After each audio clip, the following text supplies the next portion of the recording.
Welcome to the Hawks Nest stream show. My name is Brandon Kane, back at you from a little bit of a tiny bit of a break, but we find ourselves on the precipice of a new NFL season. Training camp opening up in a little bit less than 10 days away. Good time right now to prepare, get locked in on some of what is going to be the most important items on the docket as the Seattle Seahawks open up and start through camp to be paying attention to as harbingers for then what hopefully can be a really successful season for your Seahawks, a year where maybe we can finally hear kind of breakthrough after a couple of years of a drought and get into the playoffs and having any kind of playoff success. And so I've kind of tried to narrow down some storylines that I'm going to be paying really most closely attentive to, and that these are the things that are going to be as we go throughout start a training camp on in through the first couple of weeks, and we're going to take a look at these. We got also a couple of other items I want to look at afterwards here on just a little bit of news that's out and about, both related to the Seahawks and otherwise, related to an opponent, specifically a Week 1 opponent your Seattle Seahawks are going to be facing here in this upcoming season. And then we're going to do a little bit of just general chat. Been away for a couple weeks with you guys, just doing my thing out here, so I figure we come back in, get a little bit of the pulse of the fan base, see where you guys are feeling, how you're feeling, and we'll just go from there. So I want to start off with these said storylines. These are the things to me that not only are they interesting and worth paying attention to in general terms, but also within them is going to be that, as I said, I think that a lot of the success of this season potentially will ride on some of the answers to these questions coming through strongly. First up here, we're going to go through on this. Can the offensive line starters stabilize early? And what I mean by this is that I don't know how many training camps we've gone through in recent years where you have seen just an endless parade of different guys move from here to over there. Let's try him here. No, let's try him over there. Okay, this guy's starting today. That guy's starting tomorrow. This guy's starting today here. That guy's starting tomorrow there. And it starts to seem like a bit of a mess. In fact, it starts to seem like maybe you don't feel too good about the guys that you do have, and that's what's drawing this heavy change and this heavy rotation we're seeing as you desperately search for those answers to come to form.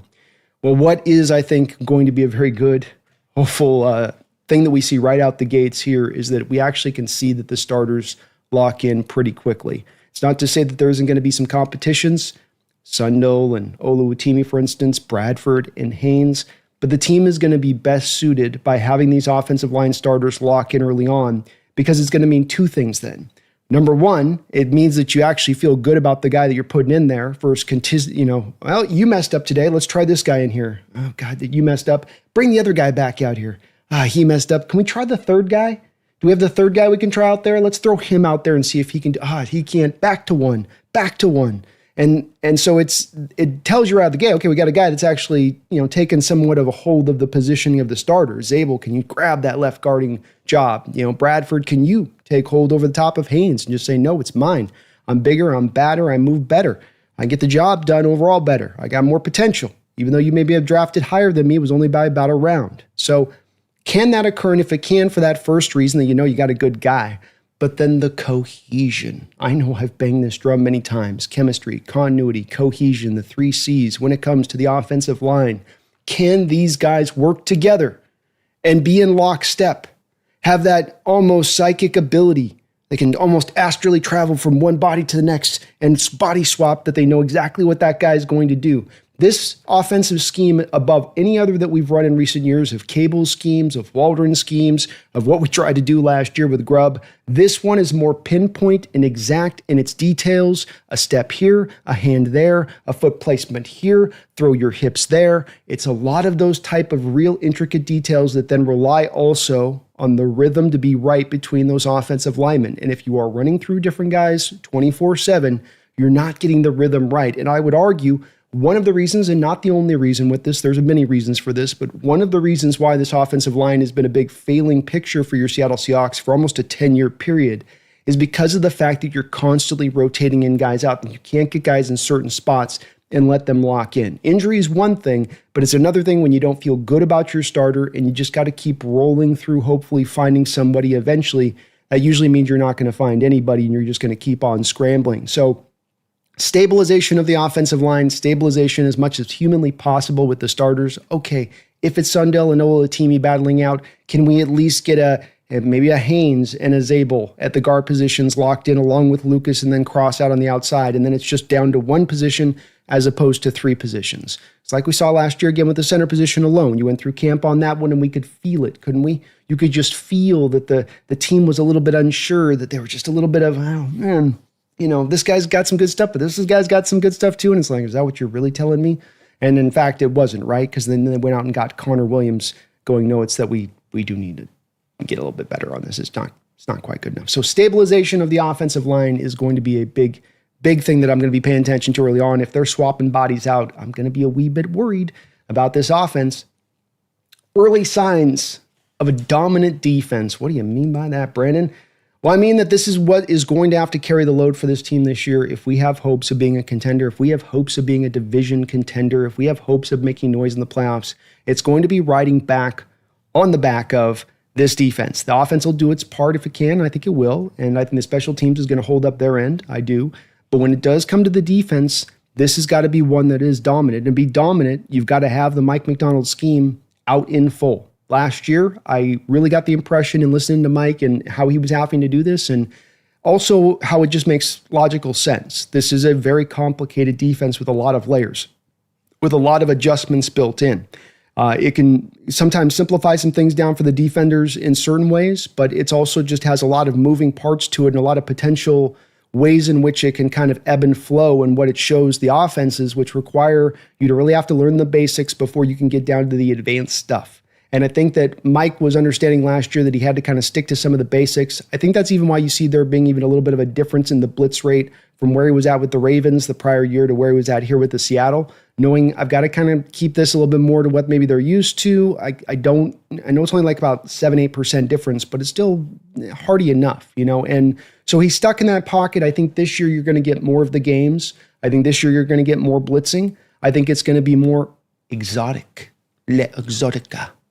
So you're going to get a little bit more of that in there, and that means if you're looking in camp, you're going to be looking to me for stories of, the defense won the day again today. The defense won the day again today. Some are going to hear that, and they're going to say, Sam Darnold sucks. Some are going to hear that and say, well, none of the quarterbacks are any good that we got are ready to go. Some are going to say, well, the offense is not going to be ready to roll. But it also could mean that the defense is just that damn good.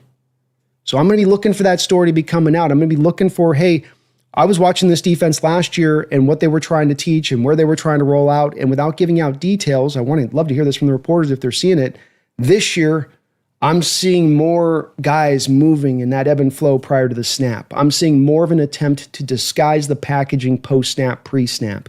And that to me is going to speak to Mike feeling more comfortable with his personnel and more ready to lay his full defense to bear because you ain't seen nothing yet. On to the next. How's Abraham Lucas's knee? I don't have to tell you guys. He told you last year himself. At the end of the year, it was like playing on a flat tire. Can barely hobble around out there, and yet he gave you good performance last year on that leg, still bouncing back from the surgery. By all accounts, and if you're just following his Instagram out there, lifting weights and looking good and looking at his most fittest and strongest, according to him, personal records and best, and that he's a full go in all of his training. Appearances here would be that he is ready to go day one of training camp, full go day one of training camp.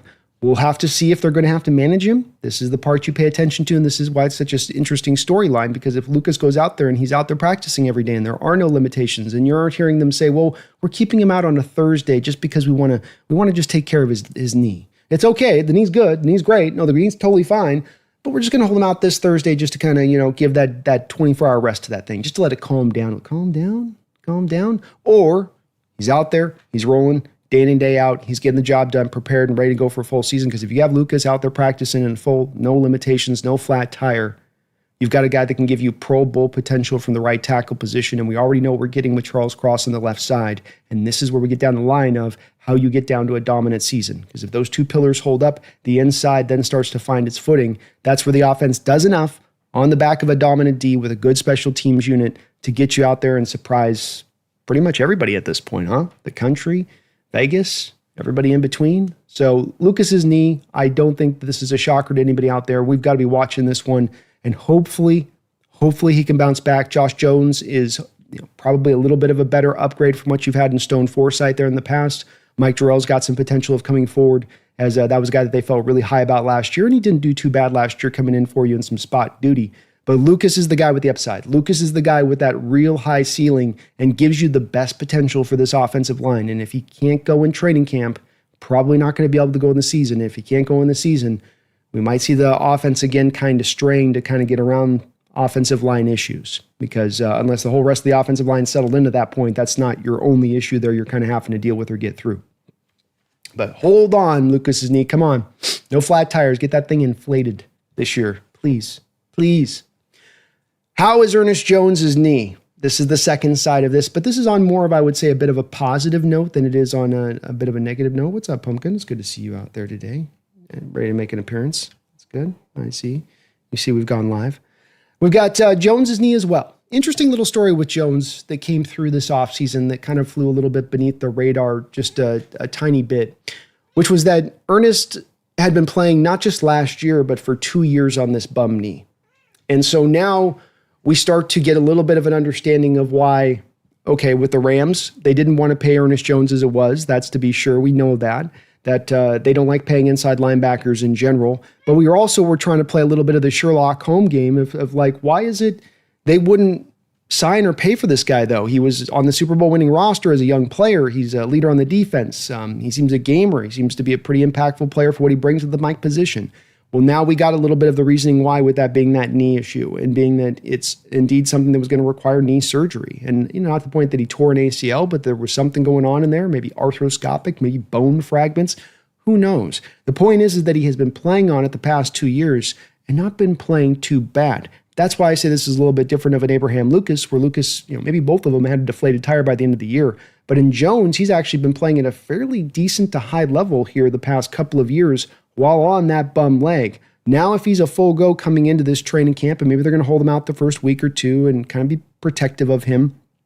But then if he can come back and have the knee pain completely away, and he's been playing in pain the past 2 years, do you get a guy who's still in his mid-20s at peak performance? Do we get the best version of Ernest Jones, a top 3 potential inside linebacker in the sport for this upcoming season at least? I'm just putting it out there as a possibility. You're going to have a dominant D. You're going to need some playmakers, some difference makers to rise up and to sort of take over a little bit. And it wouldn't shock me in the least with Ernest Jones if that knee is up to 100%. Say nothing of that freaking gargantuan arm brace that he's got on his right arm, able to clear that off the deck as well, that he can be out there running in full, feeling free and clear. And I'll tell you what, just think about having 2 years of a knee just bothering you, just bothering you. A rock, a hitchhiker in your shoe, just every step there. Now suddenly it's away and gone.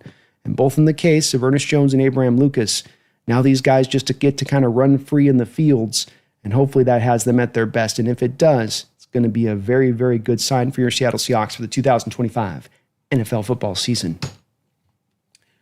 This one's going to also be the interesting one. You've drafted 3 guys in this last draft that are what I would call weapons.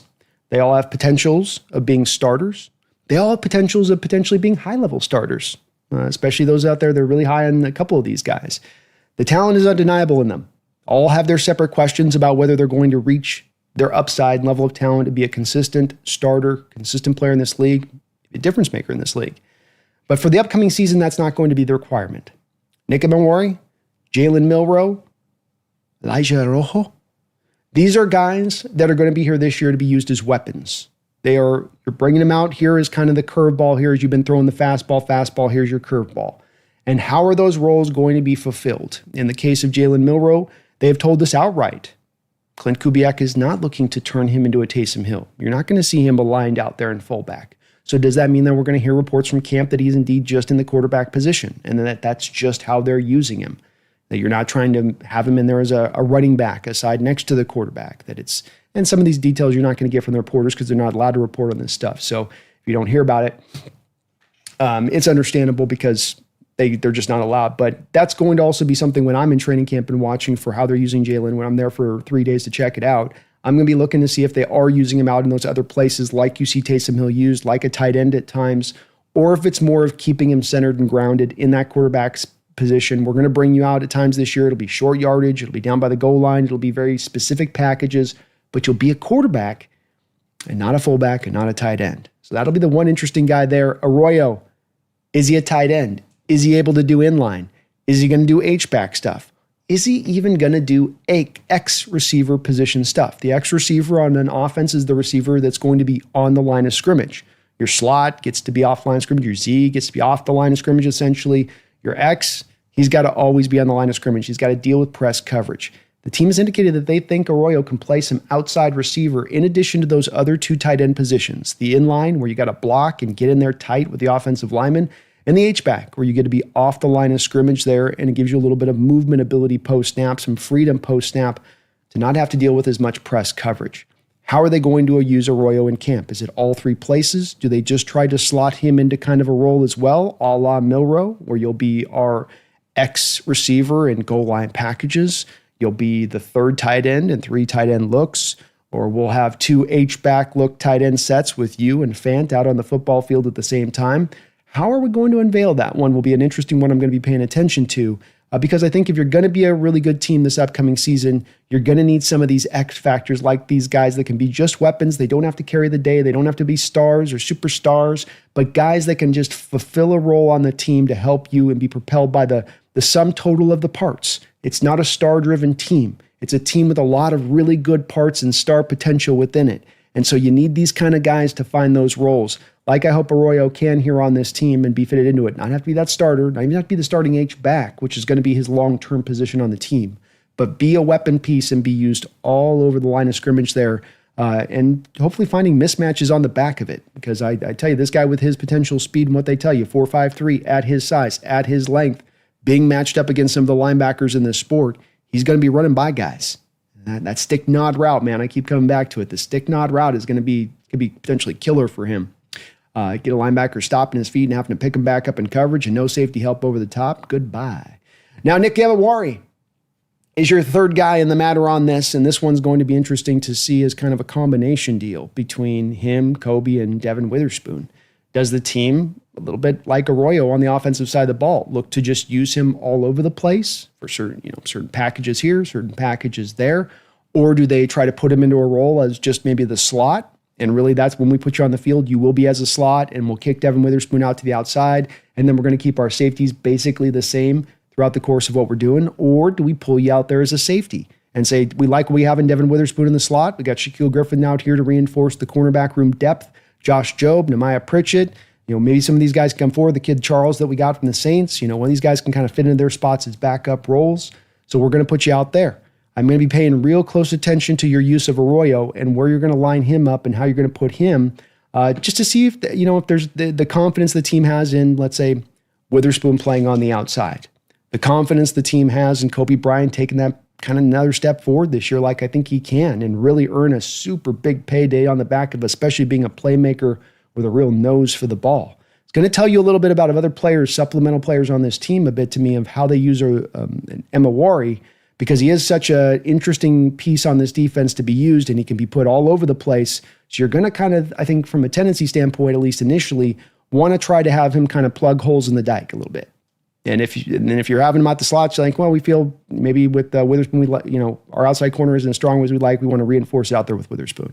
I could totally understand them doing that, but that is going to be what I'm going to be looking for with Emawari, to where they might match him up, how they utilize him. But all three of these guys in their weaponized status as it is, they need to provide their own little part to this team throughout this year. Don't have to be starters, don't have to be out there, making miracles happen, but you do need to be out there being at least a little bit of a part to this team and helping this team out, because you do need the sum total of that parts to hold and be laid to bear. A new form of roster construction. This is another part that we're not going to learn a lot about, I think, until we start to get through maybe a little bit of the tail end of camp and the cuts start to come down a little bit more down the line and we get a better understanding of what they're intending to do and where they're at with that. But what I mean by this, as I will show you right here, is that this is your initial 53-man roster from last season. 2 quarterbacks, you've got 3 running backs, we've got 6 wide receivers last year, 3 tight ends on the roster you held. You got a couple centers and all that.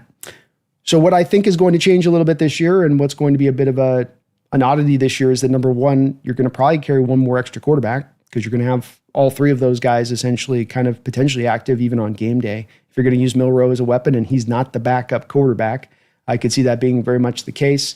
Zach Charbonnet, McIntosh, Walker were your 3 last year. I think you're carrying 4 this year, if not 5, if you want to consider Robbie Oots as the fullback as sort of your 5th running back.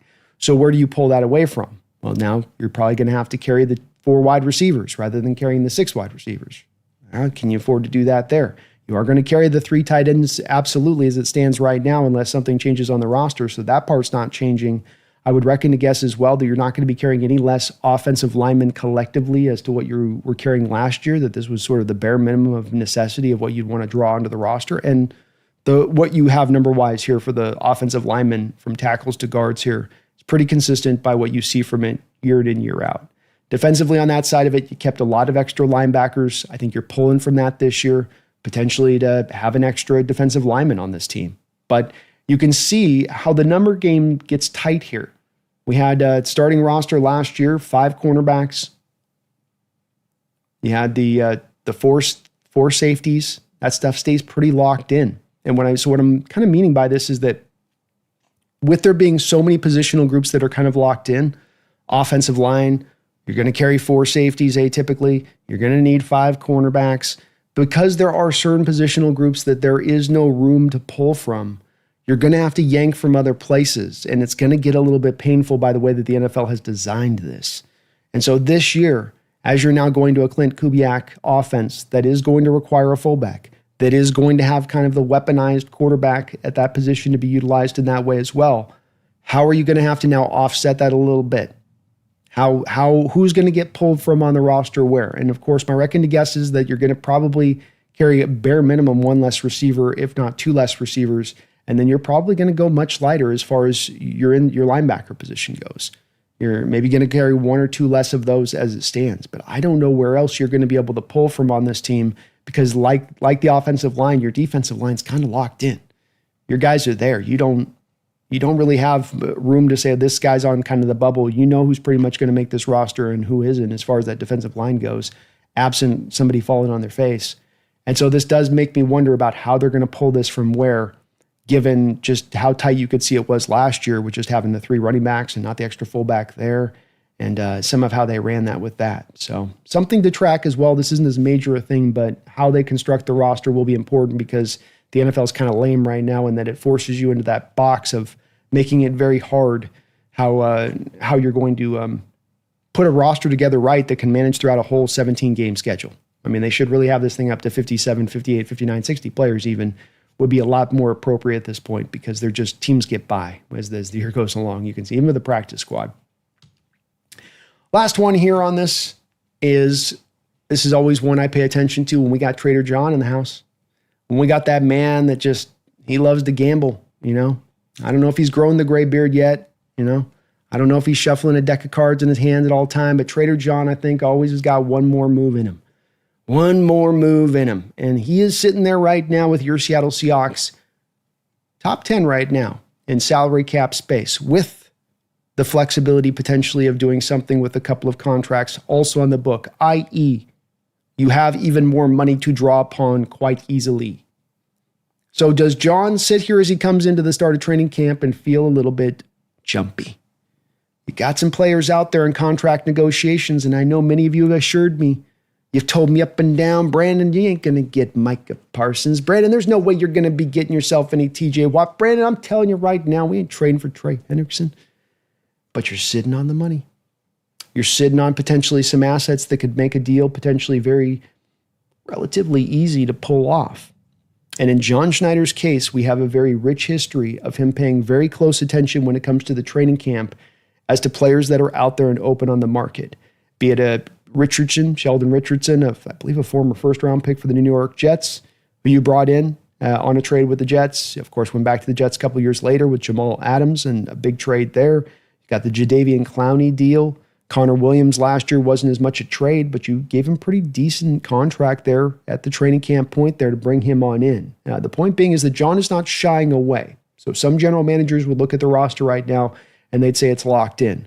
Absent us getting to the trade deadline, I don't really feel like there's a lot I'm going to have to do outside of signing guys off the streets and getting free agents if we have problems with injuries or whatnot.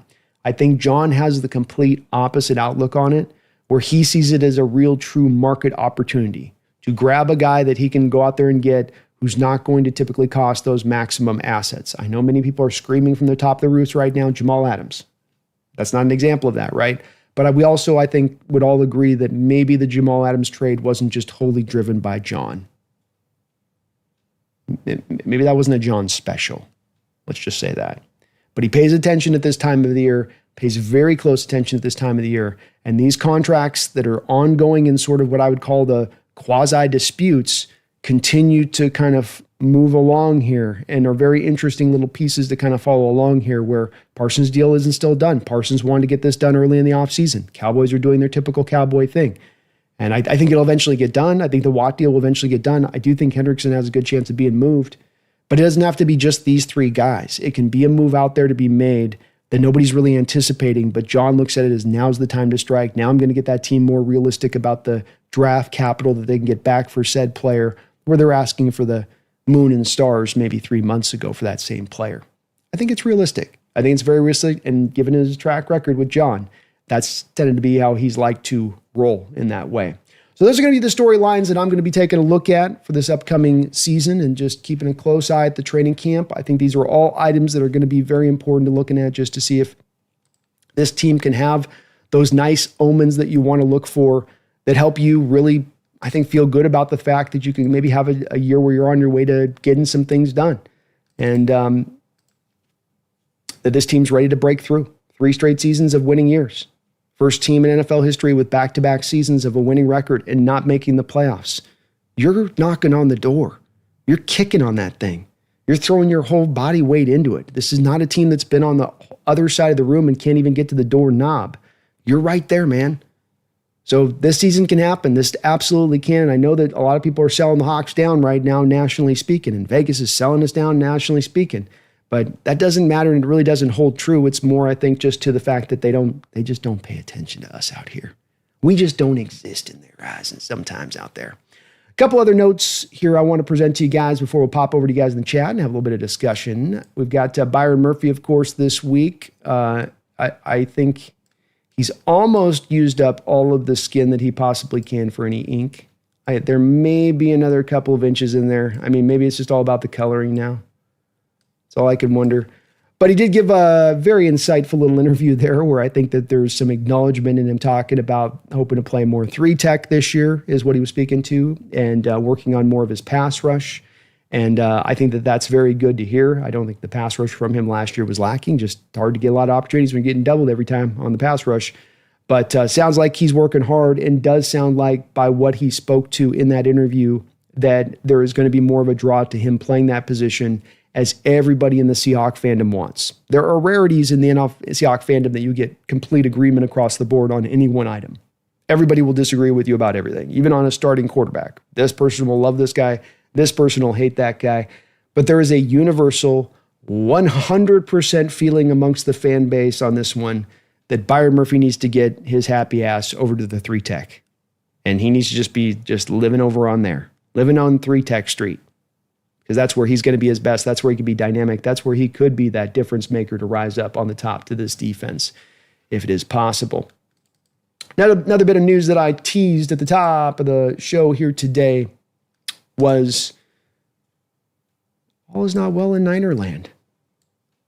It's always a good day when there's a little bit of bad Niner news, you know?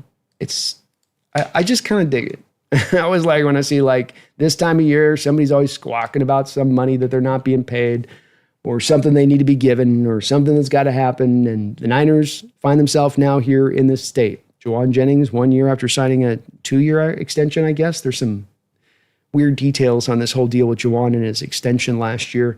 But say nothing of, he almost had his first 1,000-yard year last year, 28-year-old guy, kind of, not a young buck, wants to get paid now, has the rare time right now where he has leverage over the top of the Niners. The Niners moved Deebo Samuel this offseason in a trade.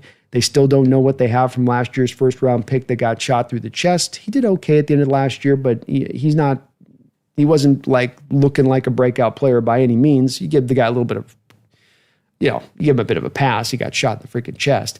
But he was fine, Parasol. He wasn't next level. He's probably going to be a slot guy in the long term. You have a little bit of an absence of outside guys right now on this Niner team as it stands when it comes to the receiving core in that way. And so Juwan is very, very important to what they do. And realizing that, he knows right now is the time to try to go maybe get that payday because it may not be there after the season for a guy at 29 years old.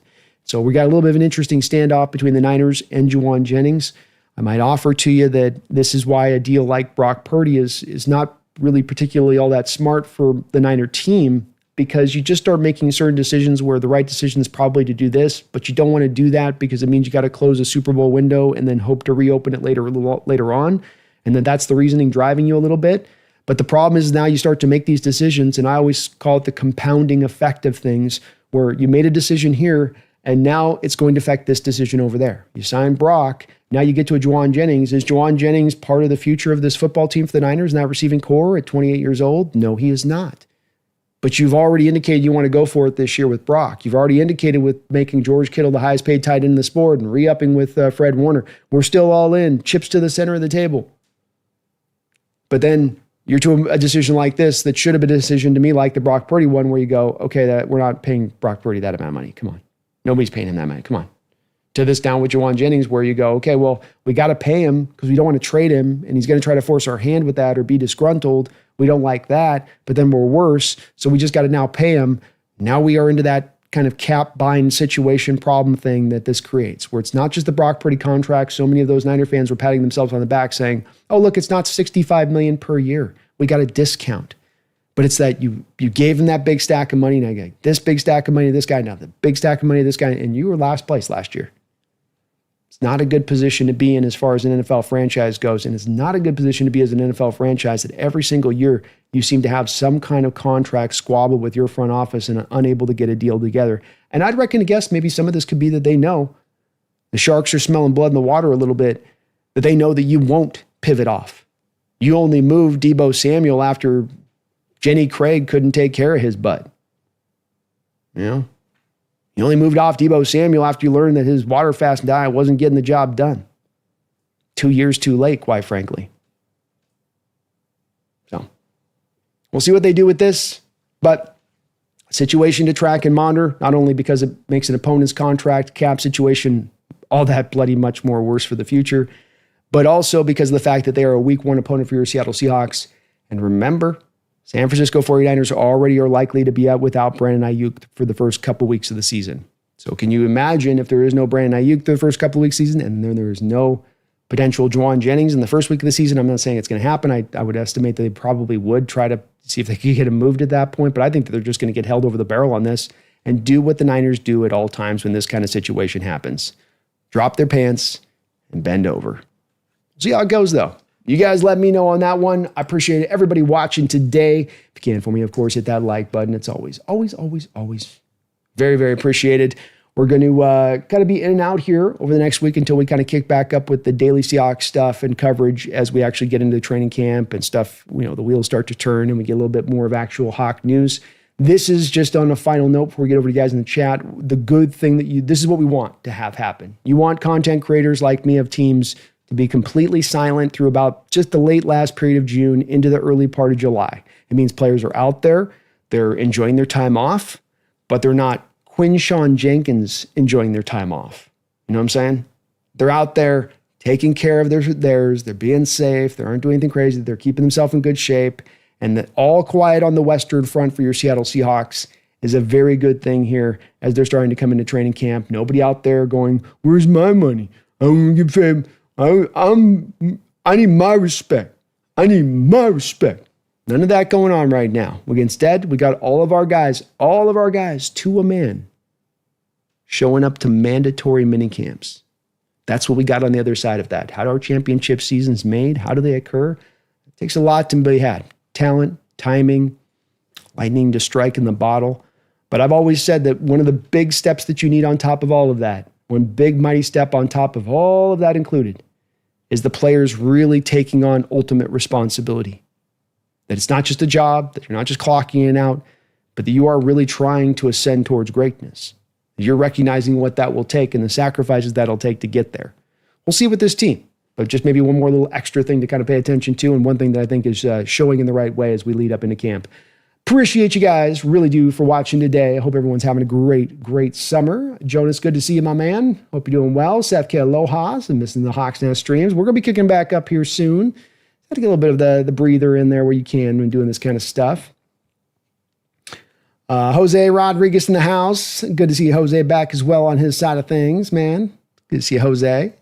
Thank you, babe. Brian says, coming to you from the Deck 5 BC ferry from Nanaimo to Vancouver. Let's go, Brian.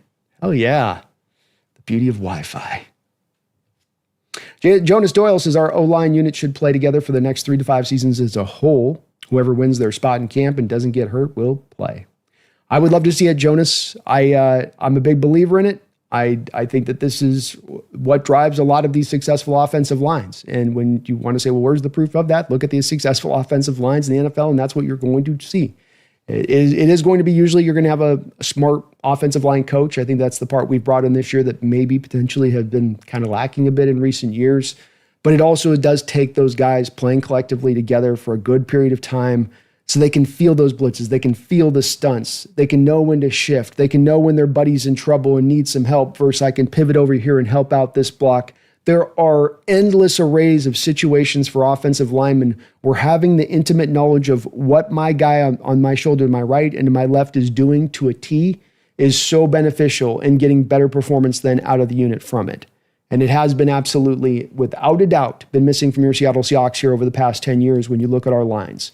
Instead, it's a lot more of revolving doors. It's a lot more of how many times have we seen through NFL games that we've had two guys purposely giving snaps at the same time. Not because you have a guy that's injured, but just because you're trying to find the answer even down to game day where, okay, you're the first quarter, okay, then you're going to be the second quarter, okay, then you're going to come back in the third quarter, okay, then you're going to finish in the fourth, or we're going to just run in with the fourth, whoever is the hot hand. That's I think Carroll said, whoever the hot hand is will finish. Hot hand on the offensive line? What is that? That's not a thing. So it's very, very important, and hopefully that's going to be a part coming forward. I'd imagine with a guy like Ben, he will understand very much that that's got to be something that they lead with here moving in the future. Donnie, how you doing, man? It's good to see you. Herbicide. Hello, Steele. What's up? Says Joey's back. Bad time, though. Home run derby. I saw that it was a home run derby there. I was trying to look at the updates on it, but I did pick kind of a bad day on that. Totally spaced that out. Brian's with me, how they deployed Nick Emawari and what happens behind the two linebacker starters. Yeah, it's going to be there are going to be some interesting turns on this of what they do for looking for backups to those inside linebackers because you are very thin. And it'd be great if you get a guy like a Boye Mafe could be like a backup inside linebacker if you had to. I know you probably couldn't pull that off, but it'd be so cool if you could use one of your edges for it or something. It's not possible, but maybe Emawari. Maybe he's got some ability to slide in that spot if you had to in a pinch, to your point. Snail says, I'll say Sam Darnold sucks even if the defense is bad. Laughing out loud. Nicholas, D will be a storyline for how damn good they truly are. I agree, Brandon. Yeah, I think that they're going to take a big step forward this year. They've reinforced the ranks this offseason. This has been a purposeful approach, and that next layer of the playbook that Macdonald gets to unveil this year, I think it can't be undersold. I think that's just going to add that much more complication to offenses trying to prepare for your Hawks, and they'll make them that much more devastating. And this is the whole reason you hired Mike Macdonald in the first place, is that this is what he's bringing to play. And we got to see it last year. It isn't something of like, well, if it all goes right, maybe if he's, we can get the right personnel. And no, this guy's that guy. He's that dude. He's that defensive cat, that rare guy in this modern NFL that can put the clamps down on you offensively from how he structured his defense up. And yeah, he's going to need some talent. All defenses do, but it's not driven necessarily wholly by the talent itself. The more talent you have, the better it'll go, but it'll go on its own a little bit too.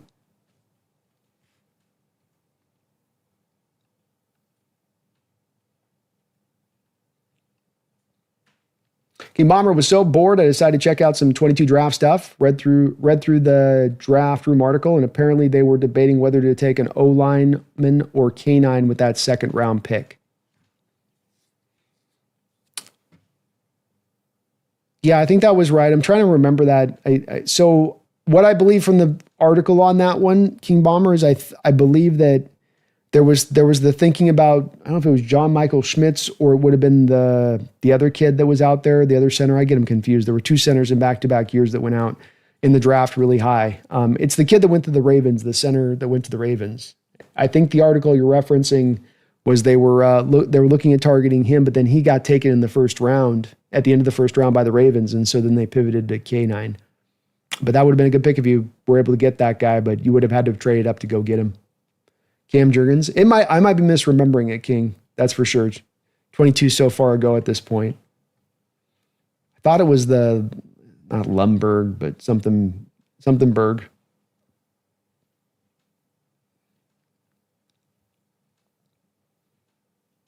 Still haven't signed all of the guys yet. HHG. I imagine that'll wrap up here in the next week. John Naylor, thank you for the $5 donation and also for bringing this up, John. I was meaning to mention at the end of that, and I thank you for kind of bringing this up. John says, Brando, prayers out for Jesse Naylor of Last Second Sports. He announced today that he's going through some issues. Jesse is a great dude. Yeah, it's very, very, very sombering news and don't know really the details of it. Of what's going on, but there's definitely something happening with our real good friend of the channel. I know that they do Niner content creation over there, but this has been a guy that for years I've worked with, a friend of mine. Really looking forward to this upcoming season with them and doing what we're going to be able to do over on the NFC West Roundtable show. But he did announce today that he's got some troubling news going down right now on his end of things, and he's trying to get through it on that side of it. And so please do out there. Send some prayers out there to Jesse Naylor out there of Last Second Sports and his family. They could definitely use it as it sounds like some tough things are going down with that. So thank you, John. I really appreciate you mentioning that. I totally had wanted to bring that up, and I appreciate you mentioning that. So Jesse, everybody get well out there on that end of it, and I hope you're doing well, brother. Think about you and hope everything's working out good. But prayers out for sure. Thank you, though, John. I appreciate you, man. Tony Wright, good evening. Says, good evening, Brandon. Here is a storyline for you and your Seahawks fans in the chat. NFL owners and GMs are in an uproar over Houston and Cleveland signing their first second rounders to guaranteed contracts. Cleveland's pissing everybody off in the sport, I guess, huh?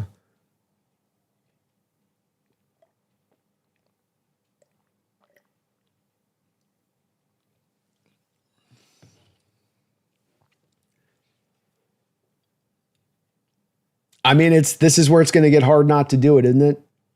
So this is what ends up driving this stuff slowly and surely in the direction where it eventually becomes second rounders and then third rounders and then fourth rounders are trying to get it happen by their agents.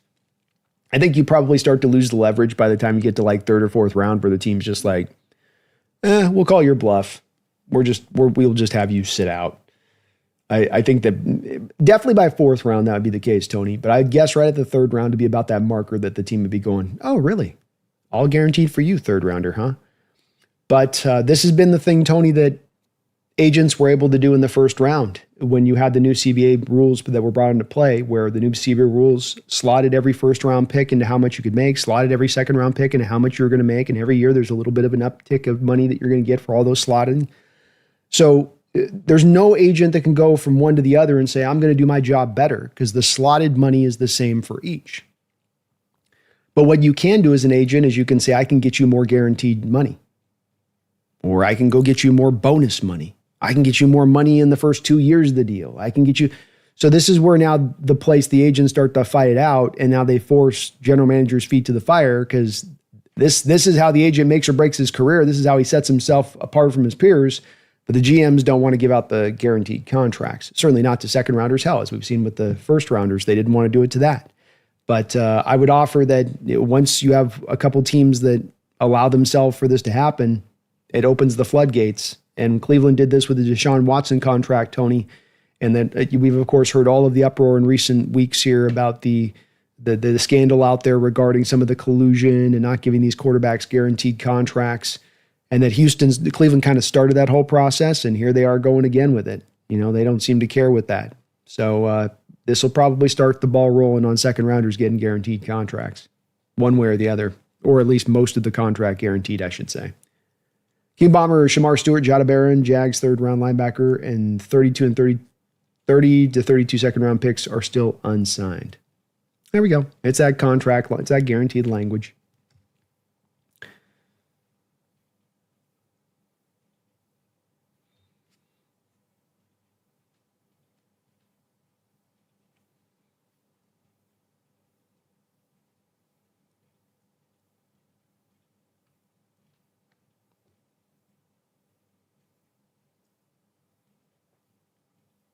Yeah, I don't know any details on the Jesse stuff, what's going on. Just it's personal on that front of it, but it does sound pretty serious. Tony says all of the rest of the second rounders are holding out for the same guaranteed contracts Cleveland, Houston signed. Yep. It's the way it works, man. Because, I mean, imagine you're one of those second rounders that was taken that didn't go to Cleveland or Houston. You know, you're making your first call to your agent going in, why can't you give me guaranteed money like this guy got? And then the GMs have to dig in, and then it becomes a little bit of a tete-a-tete. Joe Z says, hey, B, fans stay or go. My opinion on this is there's two things with it, Joe. First is that you really got to make sure that you have an Mori, or not Mori, but an Arroyo, a guy that's ready to go at camp, that's healthy to go at camp, that has no limitations from the position. It's going to take somebody out there that also wants him. I don't want to just kick him down the road for nothing. But there's a part of me as he's going to have there's an $8.5 million difference on the salary cap this year to have Fant versus not having Fant. And the part that I keep going to in my mind on this, Joe, is that can we not use that $8.5 million to better purpose for a player that could have more significant impact, especially understanding that there's a little bit of redundancy between Fant and Arroyo. And so that's kind of where I stand with it. But I'm okay with holding on to him too. I'm not like he's got to go just, bargain basement prices, fire sale. No, I think you're okay with holding on to him. If you got to roll with him on the roster for the whole year, that's fine. You can do it. Brian's against this. Says, do not give the second round picks guaranteed money. Cleveland, Houston already did this, man. They're in the zone now. You ain't stopping it now. The ball's rolling.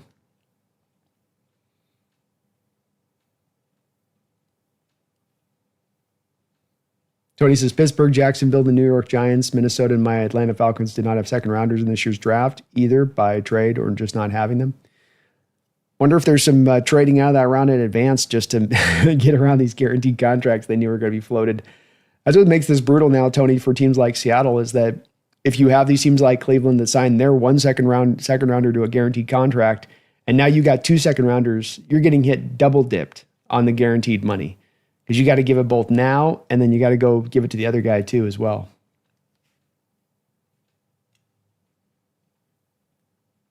Yeah, like Brian says, one agent convinces one team to do it, and all hell breaks loose.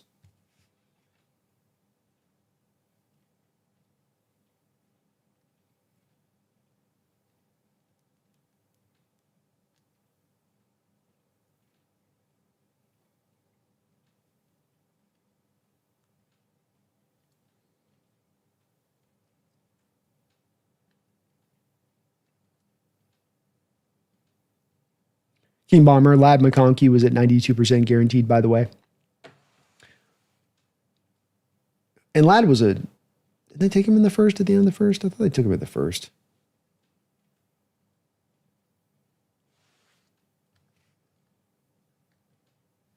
Yeah, sign me up for Clowney, that's for sure.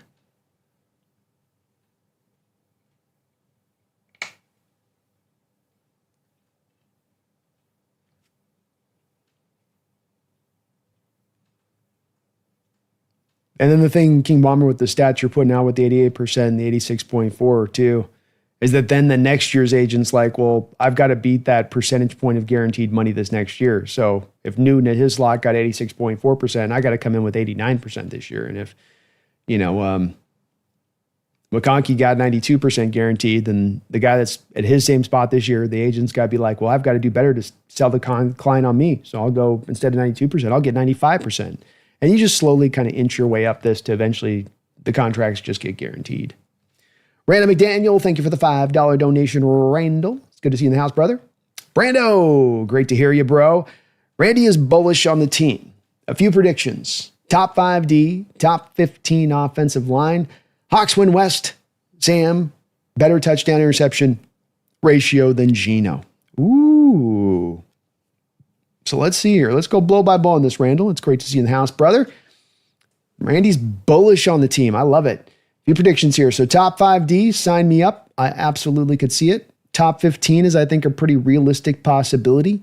You're definitely, if you're at that point, I think those two factors would be two good indicators, like you say, Randall, as to you probably having then won the West, if those are going to be two things you're bringing to the forefront. And I think that your touchdown interception ratio thing holds true too as well, because it just, if any reason, Geno's probably going to end up having to throw a significant amount more than Sam's going to.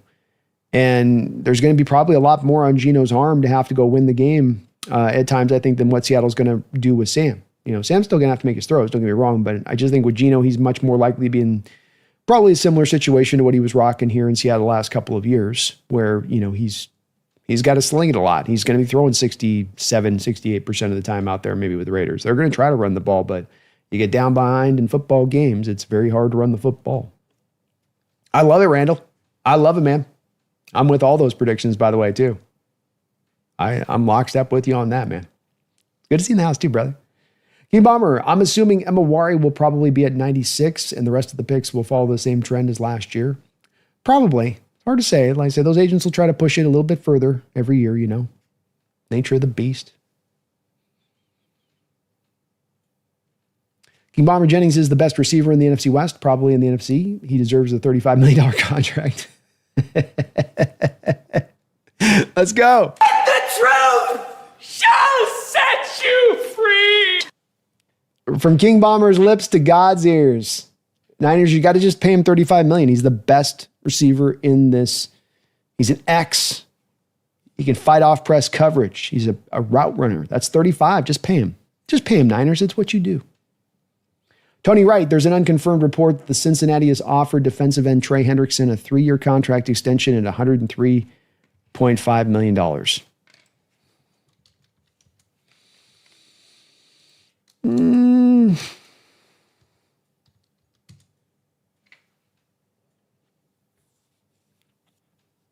35 per.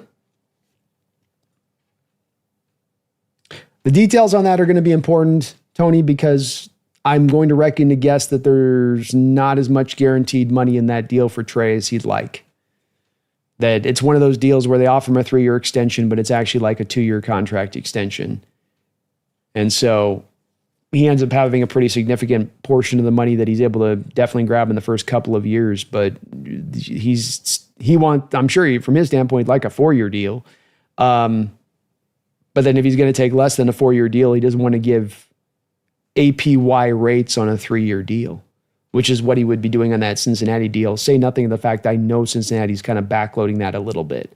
Maybe not all the way, but knowing the Bengal ways, knowing the Bengals are tight on money right now, they're backloading a bit of that offer. And it's also to save face to the Cincinnati fans and probably Burrow and everybody else. So they've been like, look, we gave him a market deal. We did what we could. We tried. The man is just out of his mind. He just doesn't want to come to reality. Randall McDaniel, thank you for the $5 donation, brother. Appreciate the double dip dono. Says, Randy is tired of the group think that Geno's so much better than Sam and we are stepping back under center. Folks act like we moved on from the 1984 version of Dan Marino. Yeah, there's been some strange things in my time of watching this team and covering the team for the past few years, Randall, on this channel and kind of watching how fans react to certain things and players and coaches and whatnot. And Geno was definitely one of the stranger ones on this one. For a guy that for so many years just could not get any love from a lot of the fan base, who just really almost seemed resolute that there was nothing that he could do to sell himself on them. And then now suddenly that there's just such a outcry from so many now as he leaves after this last year, which was not his best season last year. He wasn't bad, but it wasn't his best year, in his time here in the last 3 seasons. And like you say, there's almost a feeling of like, a legend has walked. A legend has gone past us now. His shadow will remain here for years. I don't know. I mean, I don't think it is either on that. I think you took a pretty lateral step when it's all said and done, there's much more alike than there's unlike there. And you took much more of kind of the lateral step for a little bit of less cost for a much younger football player. And I get that. I get the reasoning, but I can get the reasoning beyond that, especially when you've got a guy, Geno's a good quarterback, but he's not a great quarterback. He's not one of the top 5, he's in that same range. I kind of don't get it either a little bit on that. I think it's gone a little bit overboard, but it was such an odd swing for me because I started out the first 2 years with Geno, sword and shield out every stream, trying to talk about how good he was. And he was. It was just because people were just dragging him through the dirt, 30th ranked quarterback in the sport and 20, they'd just go to that extreme degree of it. But then it seemed to slide at the end, Randall, back in this other direction. And it's now kind of overcorrected, I think, just a tiny bit. Just a little bit. A little bit. Thank you, though, man. Appreciate the donation. And we are in agreement on that, brother. 100%. HHG, Purdy losing his playmakers one by one. You love to see it. Boy, do you ever. How will you hold up now? How will you hold up now that you've lost all of your power?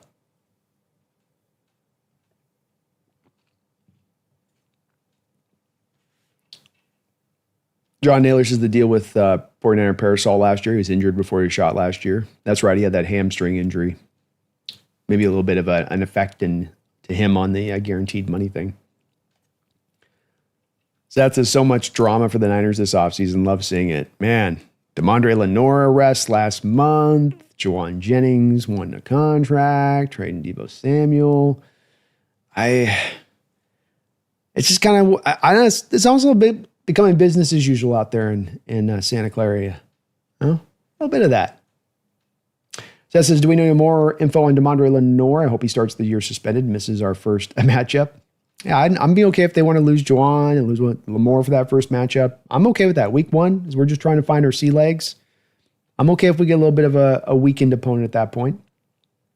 But I don't have any update on Lamore. The initial look after the arrest was it wasn't as bad as initial look, according to my Niner sources.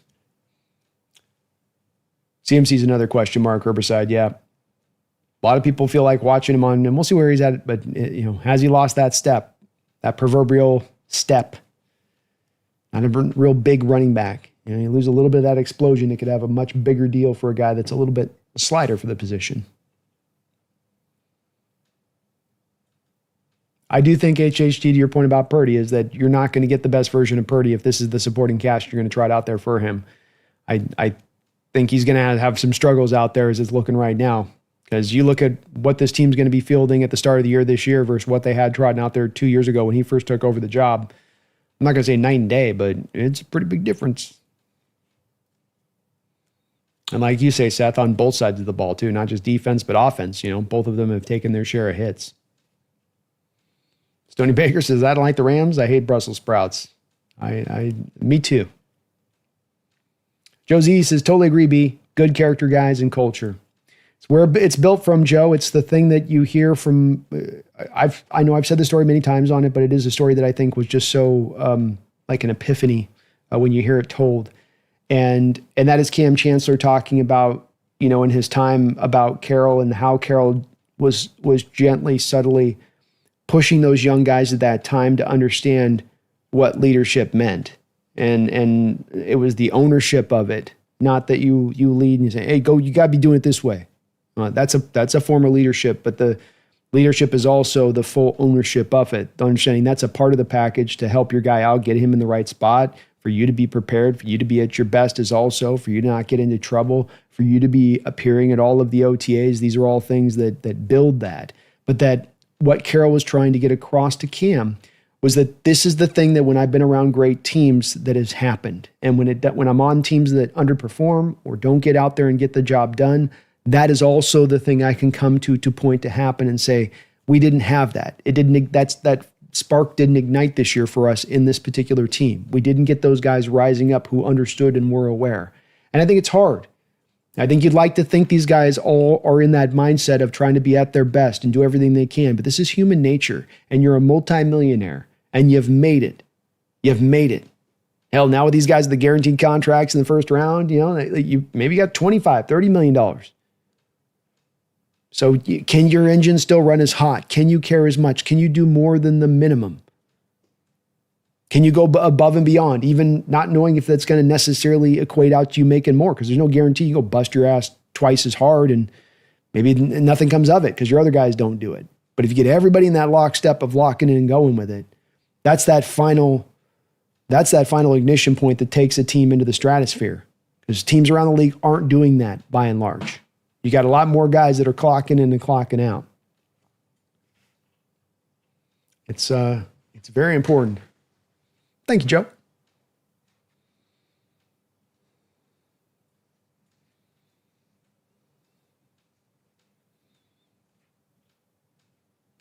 Jordan Cropper, if it's not TJ or Hendricks, then who do you think John could be looking at for a big splash?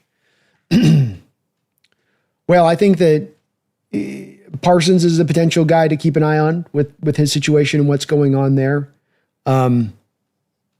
There's some other ways in which this could occur to me a little bit, and John maybe looking at a different position. I will say at this point, though, that it starts to get narrowed down a little bit. I mean, especially if you're going to sign Shaquille Griffin, you probably feel pretty good about where your cornerback room is at this point, that doesn't need to be reinforced. Safeties you're fine with. I maybe there's just a little bit of an ability to move some things around here a little bit, Jordan. So let's say that you had one of your edge assets right now that's going to be one of your guys up for a contract extension in the next couple of years, and you package that guy together in a trade to help you out at another position, and then you sign a Jadeveon Clowney. It could be a little bit more of the under the radar move with it. What we're hearing about right now, Jordan, and the why it's also a little bit vague here on this is just like for the reason of what we hear from Juwan Jennings today. If I checked in 2 days ago, all thinking would be Juwan Jennings signed his contract extension and he's coming into camp and there's going to be no issues within that. But then as we get closer to camp, these players who've been negotiating in the background with their teams, where everything's been supposedly copacetic and negotiations have been moving along, maybe now hit that snag as we get this close to that final hour right before training camp where you're going to give me the money or not. It's time to pony up, boys, or you're not ponying up. And so those are the harder ones to predict too, Jordan, as far as this team just decided they're not going to do it and they're going to move them. I remember with the Clowney deal, this was the way that this worked, where we were even into training camp, and I mentioned the Hawks potentially making a move for the Clowney. And if you go back and look at that video, you can still see a ton of comments on that video going, there's no way we're getting Clowney. They wouldn't move him. Why would they do that trade? There's no this. So it's also just that open-mindedness of hard to predict the player that this could happen with, but there's always usually a couple of guys that kind of shake loose a little bit, Jordan, about this time of year who you didn't think were going to be available. And you go, okay on that. But I would offer the Micah is another one to maybe keep a little bit of an eye on with. And then there's a creative way to do this as well, Jordan, where if it is to look at an edge, now you also have another supplemental trade you could be making because you're not going to run with 5 edges if you do bring another one on. And that would give you the ability to maybe go get another draft pick, move them for just a pure draft pick in the next year's draft. Get some more arsenal for that, especially if you eventually want to go get a QB or something. But admittedly, in looking at the course of names and looking at the guys that were going to be available, we did a little bit of a show around this a couple of weeks ago. It wasn't a wide-ranging list of guys. There were some other negotiations I thought you could pay attention to at the time. Some of these would be, Jordan, I would say, trade deadline deal things to pay attention to. So Trayvon Diggs wanting a new contract, potentially Cowboys need to maybe move a Trayvon Diggs to sign a Micah Parsons, for instance. Do they have to push one to make the other happen? Zach Allen's in the final year of his deal there with Denver. Seattle tried to sign him last time he was a free agent and just didn't have enough money after they had signed Draymond Jones. The Cortland Sutton trade deadline deal potentially maybe if you're need an outside wide receiver. We've got the Wyatt Teller, the Uchenna Nwosu thing might make that impossible. Ethan Posick out there as well, maybe as a guy if you need to do something with the center position. These would all be guys where if the teams were kind of out of it, trade deadline. So these would be less training camp centric, I would say, on that. But it's pretty lean right now for what we know of who is available. Being it's kind of down to you have Trey Hendrickson, TJ Watt, Micah Parsons as kind of the guys that there may be something going on with those. And it's going to shake. We're going to get some clarity on that in the next week with those guys. I don't think that those teams are going to sit down on that for super long periods of time. Good question. Max, how you doing, man? Says, what's up, Hawk fans? Hope you're all having a good day. I'm having a great day. I hope you are too. This is truly the dead of the offseason. I'm so ready for football to be back. Me as well, Max. Amen, brother. We are almost there. It has been a long offseason. Hawks goal. Jamie Sheriff could probably do the inside linebacker job from the edge. Two halving would give him an edge into making the 53. Certainly would help if he could do both. And he was pretty dynamic in the preseason last year, to your point, working off that edge. I do believe we had a story of him last year at the end of the year that they were going to transition him into more of that edge role. So if that's the case, that would be very cool. And just be a nice little fix to a little bit of a sticky issue you have right now, because as I was showing at the top there, you really only have wide receiver and inside linebacker that you can pull from to then kind of add on numbers to other positions on this roster. There's just not really any other spots that you can kind of pick from. Dogzilla says, what happens if we can't run the ball? Well, I think that's absolutely elemental at this point to everything you're doing this season. So,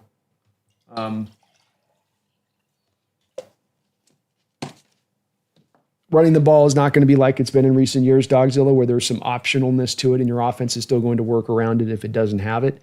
If we can't run the ball, we're not going to get anywhere. We don't have the receiving core on the outside that's going to me, carry enough out there to be dominant. If you're pass happy, you've got to run the ball. And they will. I mean, they will find a way. When you look at this system and scheme, Dogzilla, maybe the system doesn't have always examples of offensive minds taking this thing to the next level and being a top 5 offense, but there tends to be a pretty good floor on this offense. And the offense's ability to run in its various stops and positions through different coaching staffs has remained pretty consistent. And having at least a little bit of fluency in running the ball, capability in running the ball, consistency in running the ball. Maybe not that's kind of the good portion of this offense is there's some consistency to it. There's some chain moving to it. Doesn't mean it's going to be putting up points left and right, but that it should at least be competent in running.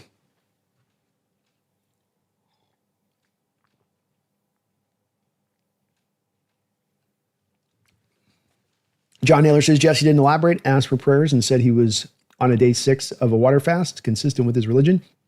Said next few months are key. Said he may cut back on his show. He's a great dude. He is a great dude, man. Jesse's been just a wonderful person to have in the life. He's the key guy that's got me over there on the NFC West roundtable. I would not be over there if not for Jesse and him recommending me over on that side of it. He's been willing to work with me at any stop, anytime I've reached out to him and said, hey, you want to come over here and do the channel with me and chop it up, talk Niners and do that. Tough news a little bit today to hear that that's going on with him. He's such a good guy and a great family man. He's got a beautiful family. Hopefully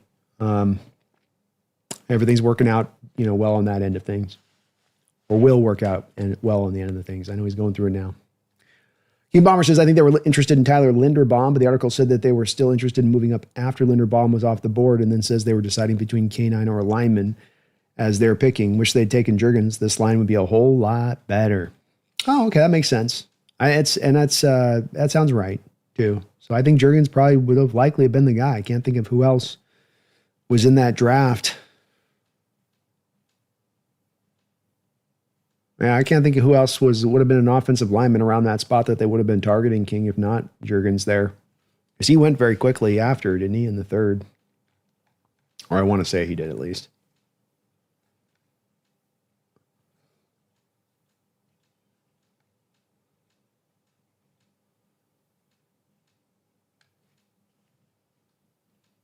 Dune Moose says Seahawks doing something to minimize visiting fans taking all of our seats. They're trying. They're starting a bit of a process on this. They've announced essentially they're going to be monitoring fans that sell a certain amount of their season tickets every year. And if they do, they'll revoke their season ticket status. So that's good. Hopefully they enforce it. We'll see if it actually does get enforced. I mean, they could announce it, but I don't know if that means that we're going to see them actually taking the steps to do it. We have, of course, Hawk Blogger has set up a site on his side of things where he is, presented a way for fans to sell their tickets to each other. So he's trying to do what he can on his side in the background of this in addition to it. But they didn't take any, I would say, major steps doing in this respect of things. You're still going to see it to some degree, and hopefully not as bad as last year, but to some degree within the stadium. I am still going to training camp, Kendrick, as well. You guys are asking great questions with great timing on this as well. So I am going to be in training camp for 3 days. A shout out to my man Brian out there. Got me a code here for the season ticket only day. So that was very cool of him and very nice of him. So I'm going to be doing. We've got the.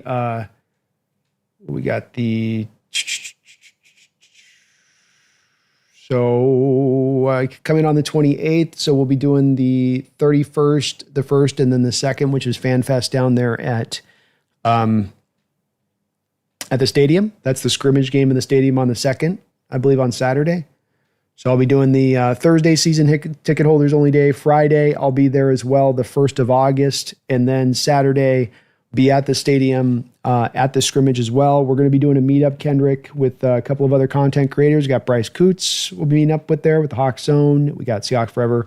Dan Viennes, Mookie, Alexander there, field goals. We get them out there. We'll get the whole crews out there, get a nice little meetup. So we're just trying to figure out if we're going to do it down in downtown Seattle or if we're going to do it out in like Renton by Dino's or try to do something like that.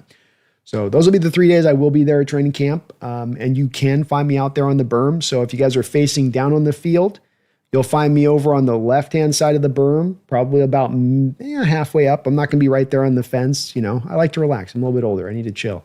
So if you're looking for me, come on over, say what's up, say hey. I'd love to meet you guys over there in training camp this year if you happen to see me out there. But yep, I will be out 31st, 1st, and then I will be there for the game on the 2nd. We'll be doing some pre-post funkin' down there in Seattle. Having a good old time. Having a real good time. King Bomber says, yeah, Coleman and McConkey got 96 and 92. Now they both got 100. And there we go. It just inches up, doesn't it, King? What I understand is why everyone is trying to negotiate for 100 when in previous years it was just a slight raise as it goes through the round. Because that's the way that the agents fight between each other to differentiate one from the other. Otherwise, what are you but a rubber stamper? Are you an agent that's actually able to negotiate a good top-end deal, or are you somebody that's been dictated the deal that you can negotiate, and therefore you're just kind of a figurehead in this process, and then so what difference does it make what agent I pick? I think I'm making a guess on this, King. I definitely am, but I think that that's a bit of the driving force behind that push. Jordan says, who do you think John Schneider is targeting if it's not TJ or Hendricks? I haven't heard much rumbling other than those two names. Yeah, I wish I had a better answer for you on guys that I could say that beyond that without, certainly the Micah Parsons one's one to kind of track and monitor a little bit. The creative way that you can maybe make a trade where Jadeveon Clowney's out there on the open market. Jadeveon Clowney's not going to cost a lot. It's likely to be a one-year deal. Jadeveon Clowney had the best year of his career in Mike Macdonald's defense. Could you bring a Jadeveon in, Jordan? Now he's more of a pure fit as an edge than one of the other edges you have currently on the roster. And now maybe can you use one of those edges to go out there and move it? And let's say you can go find a center that becomes available somewhere, or a different offensive lineman out there that you feel better about bringing in here, maybe as a guy that can be this instant starting left guard and give Zabel a chance to really just be a kind of the floater on that offensive line a little bit, really reinforce the position there. To your point, I haven't heard any rumblings, so I'm hesitant to pull a lot of names. We did do a show about 3 weeks ago, kind of looking a little bit at this very subject. And the thing that did stand out to me at the time was that there wasn't a lot of people that were jumping out to me that were going to be having contract disputes, and there were some problems between player and team, and that they might be likely up there to be traded. But this is that time of year too, where I think you're going to get a couple of these guys, Jordan, I think that are going to prop up that suddenly you hadn't expected would be like Jawan Jennings today, suddenly now wanting a contract extension, not happy with their situation. There was a promise they were going to get the deal done with them. They didn't get it done. They couldn't find that firm footing. So it's kind of can be a surprise player that sometimes becomes available. And that's that whole thing why John says keep the powder dry, is because it's not always that you're keeping the powder dry for somebody particular. It's that you're keeping yourself and your powder dry for the particular situation that suddenly presents itself, usually at this time of year. King says also, I understand the first 3 years were already fully guaranteed for quite a while now. It's really the fourth year that the agents are fighting over. And the other thing is no agent player wants to be the person to not sign the fully guaranteed deal, which is probably the holdup with Amari and Seattle along with the Saints in shock. Amari doesn't want to sign for 96% because everyone behind him can't get a fully guaranteed deal, while Seattle doesn't want to continue the president of the fully guaranteed deal. Yeah, John's not a guy that wants to set precedents in that way. He's never been that kind of dude to do that. Quite the opposite, I think, in John's case. He understands the damage that can cause. This is why you have Witherspoon holding out for a week in camp a couple of years ago in his rookie year. I think you capture pretty accurately, King, the way the situation's going and what's pushing it there. This is the agents and doing it, and this is them trying to find their little, find those little corners, those little edges, those little tiny little edges, those 4% edges, King Bomber, to get you the client versus the other guy.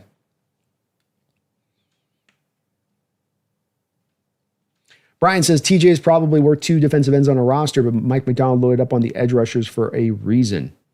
He did, and I could see him, Brian, going and just saying, hey, well, we've got it the 4 stack here we feel good about. We don't need to necessarily do that. I think that you do have some interesting decisions in the next 2 years that you have to make in regards to Boye Mafe and Derek Hall.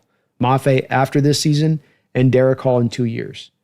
And while those are guys that do have really good talents and could absolutely be fundamental pieces of the puzzle into the future, I also think that when you have a new coach taking over like Mike Macdonald has, I don't think that he just, Brian, inherited, kind of that roster of guys that fit all to his defense and his type of guys that he looks for. I think there was definitely some overlap between the Hawks and Ravens through the years and what they look for in players in the draft and player types.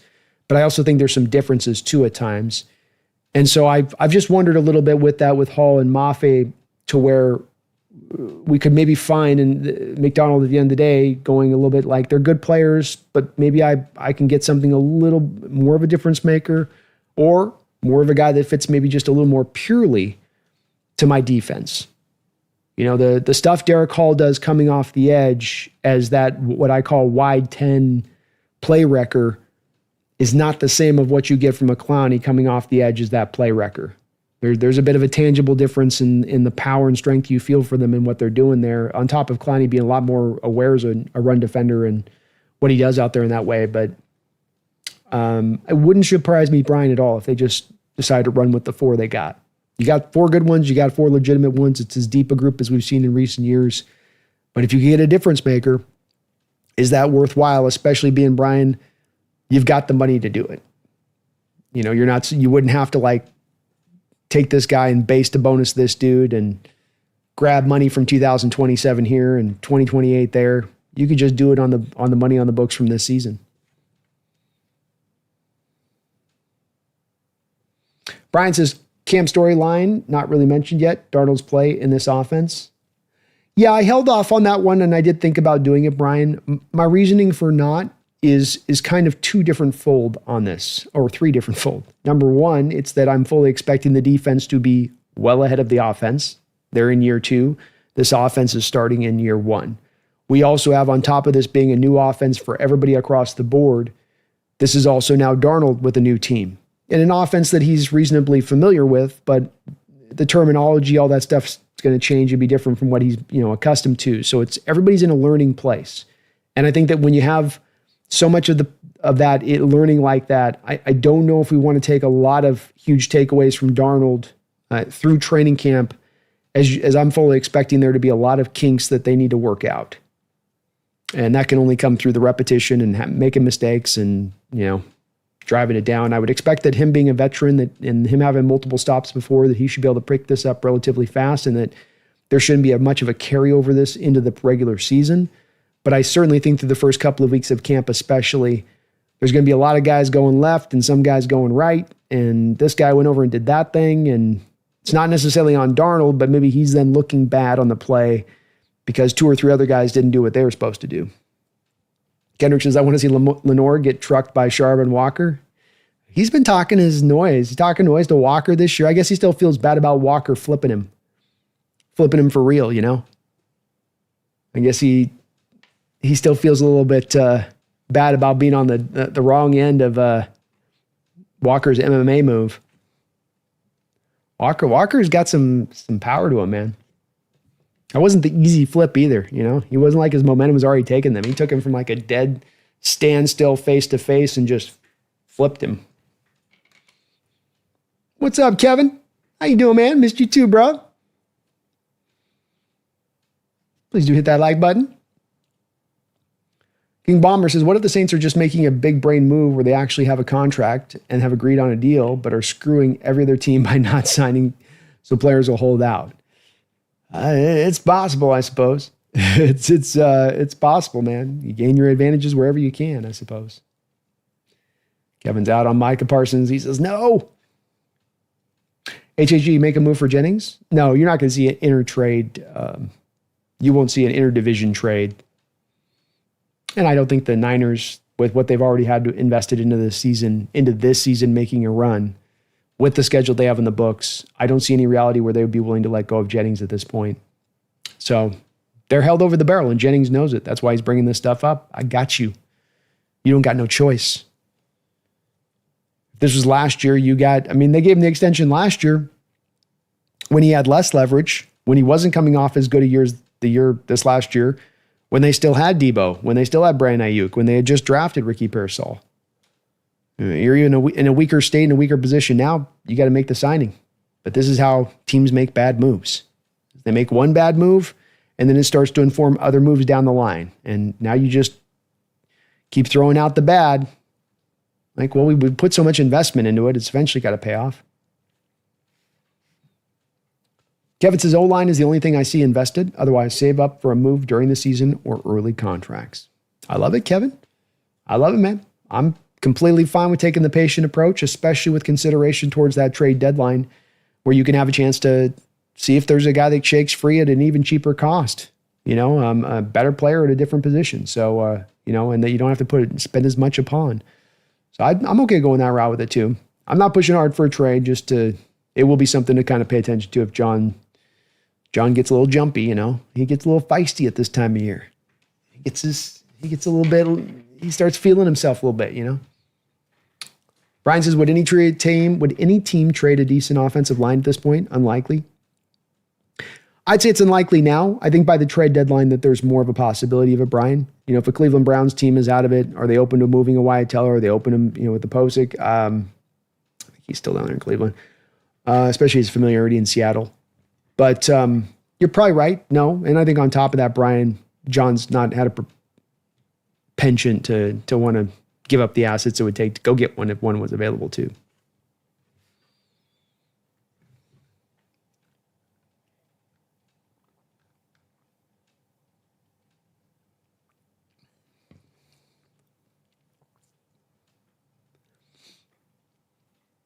Bloody Grimoire. I really think our offensive line is a sleeper. With Gray Sable here, Abe Luke is coming back to near full health, and Clint Kubiak putting in a system that Christian Haynes is able to flourish in. Love your thoughts on this, Bloody Grimoire, and I agree with you. This is a team that over the past 10 years, I've harped on it. Many have harped on the fact that it has been a poor unit. And what you have right now with this unit, even though it is coming off another really bad year where once again it was one of the worst positional groups in football, what you have is a difference right now in the year of 2025 versus the year of 2021 is the two different things that I think are absolutely undeniable that you bring up. One, the talent is night and day different. When you look at that talent, I'm working on a different video that's just kind of a fun project I'm putting together on the channel with on a Doug Baldwin deal I'm doing. And I was looking at offensive line starters we tried out here today on this video that were in 2017. And when you guys look at this run that the 5 guys we're putting out there, you're going to be like, oh my.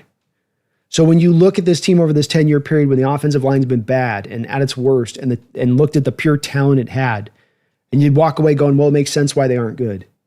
Makes sense why they are underperforming. We don't have any talent here to this.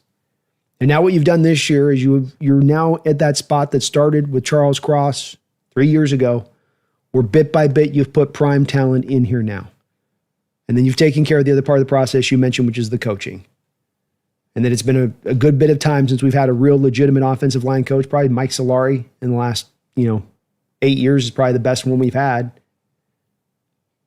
So you got the two parts in place for this thing to come forward. And can undersell Clint Kubiak's system and the basis of how the system drives unpredictability. And within that unpredictability, keeping defenses on their back foot in order so that they can't be skipping and getting ahead of things and getting out in front of things, that they have to react to everything post-snap true so that you have a good potential on the play for at least some success, for a lack of penetration, for the play to be blown up wholly in itself. It's kind of the point of that offense a little bit. And it's all these little details that help to add up to the running game having a lot more, not only confidence is going to be good, but that it's going to be much improved because there's so much purposefulness in what you're doing to make it happen, from the talent to the coaching to how you put the plays together, how you structure the plays, how you sequence the plays. It all comes together on this. It's all not just the one guy doing one part of his link in the chain. The whole chain goes together. So it's a single chain. It's a single link. Maxie Mills, call me a homer. I think we're going to have a great season. Go Hawks. I love it, Maxie. I wouldn't call you a homer, man. I call you a well thought out man, thinking things through very, very clearly. I love it. Nicholas says, I've missed these even in live streams. We'll get them worked in through the season. I'm going to be doing once we get to training camp and things are really cooking along, we'll be doing the daily shows in throughout training camp, and we'll be doing some of those shows 12. We'll be doing some of those shows in the evening. So I'll kind of mix them up a little bit, Nicholas, for those that are at different times of the day and available at different times. 100%.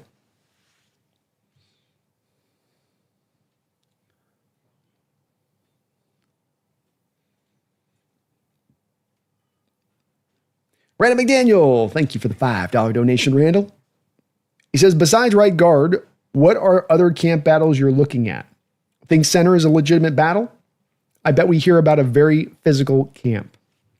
I am actually, we're going to be doing, I think, a Thursday or Friday show this week, Randall. I haven't decided which day I'm going to do it on as of yet, but I'm going to be featuring a bit of the camp battles on that. So I've got the show prepped up already, and I'm going to be taking a look at that.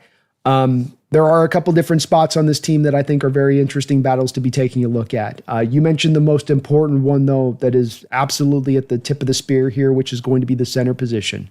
And I want to see this thing get settled early and quick. I don't want this thing lasting out 3 weeks into camp. So Sundell, Oluwatimi, who can win it out there? That's going to be a big-time battle right there. You mentioned right guard. That's the second most important one, I would say, between Bradford, Haynes, and Lou Amea. So we want to see between those three guys who's going to, of course, find some footing there at that spot. I think Arroyo and Fant a little bit, Randall, because some of that's going to be a bit, driven by the fact that if Arroyo looks so bloody good and you're like, look, Fant's already not part of the long-term option, we again come down to like, how could we come to a creative package here? If you guys walk with me a little bit here on this, where it's like you take an edge, you take a Fant, you packaged them together. You move them in a big trade. Now you don't have to give up much trade capital. Now you get some big guy back on the other side of it. Now you've also, by the way, in moving that trade with Fant and whoever you package as an edge, you've dumped off about $11 million off your salary cap in addition to that, almost paying for the whole first-year cap of that impactful guy that you brought in. Or you just bring in a Clowney and try to bring somebody else impactful down the line. Or you just roll the cap space over down the line. Or you go get draft picks with those players in that packaging. There's a lot of creative ways to kind of do this, but I think John's sitting in a very particular position with some flexibility, which will only be more improved if Arroyo can really be in lockstep there with Fant, where they're like, look, I mean, he's ready to go. He's ready to be that guy for us in this way and to fit into the role of this offense that we're going to need. Especially understanding in Fant's case that H-back position is going to be used a good amount, but everybody's going to get the ball in this offense. You're not going to be trying to feature your tight end for 1,000 yards this year. It ain't rolling like that. Corner position's another one to take a look at, Randall. I think Shaquille Griffin is a better player than Job, but that's going to be an interesting battle in camp. Job's been a real hungry player from day one since stepping on the field, so maybe a guy that, gives you something. And can you get anything out of Nehemiah Pritchett? Zai Alexander? Do those guys have anything in their kind of battle, and what they bring on that? So that'll be another spot to look at. But Randall, I'll be doing that show probably Thursday or Friday on the camp battle ones, taking a look at those ones and what are the ones to pay closest attention to. But you mentioned the two most important one, which is the offensive line, center and right guard. We want those things stabilized early, and we want to have somebody that really rises up, or just two guys that are just prime bulls locking horns out there, where both of them are doing a great job. That'd be cool too. God forbid that happens, right, Randall? Where both are kicking ass.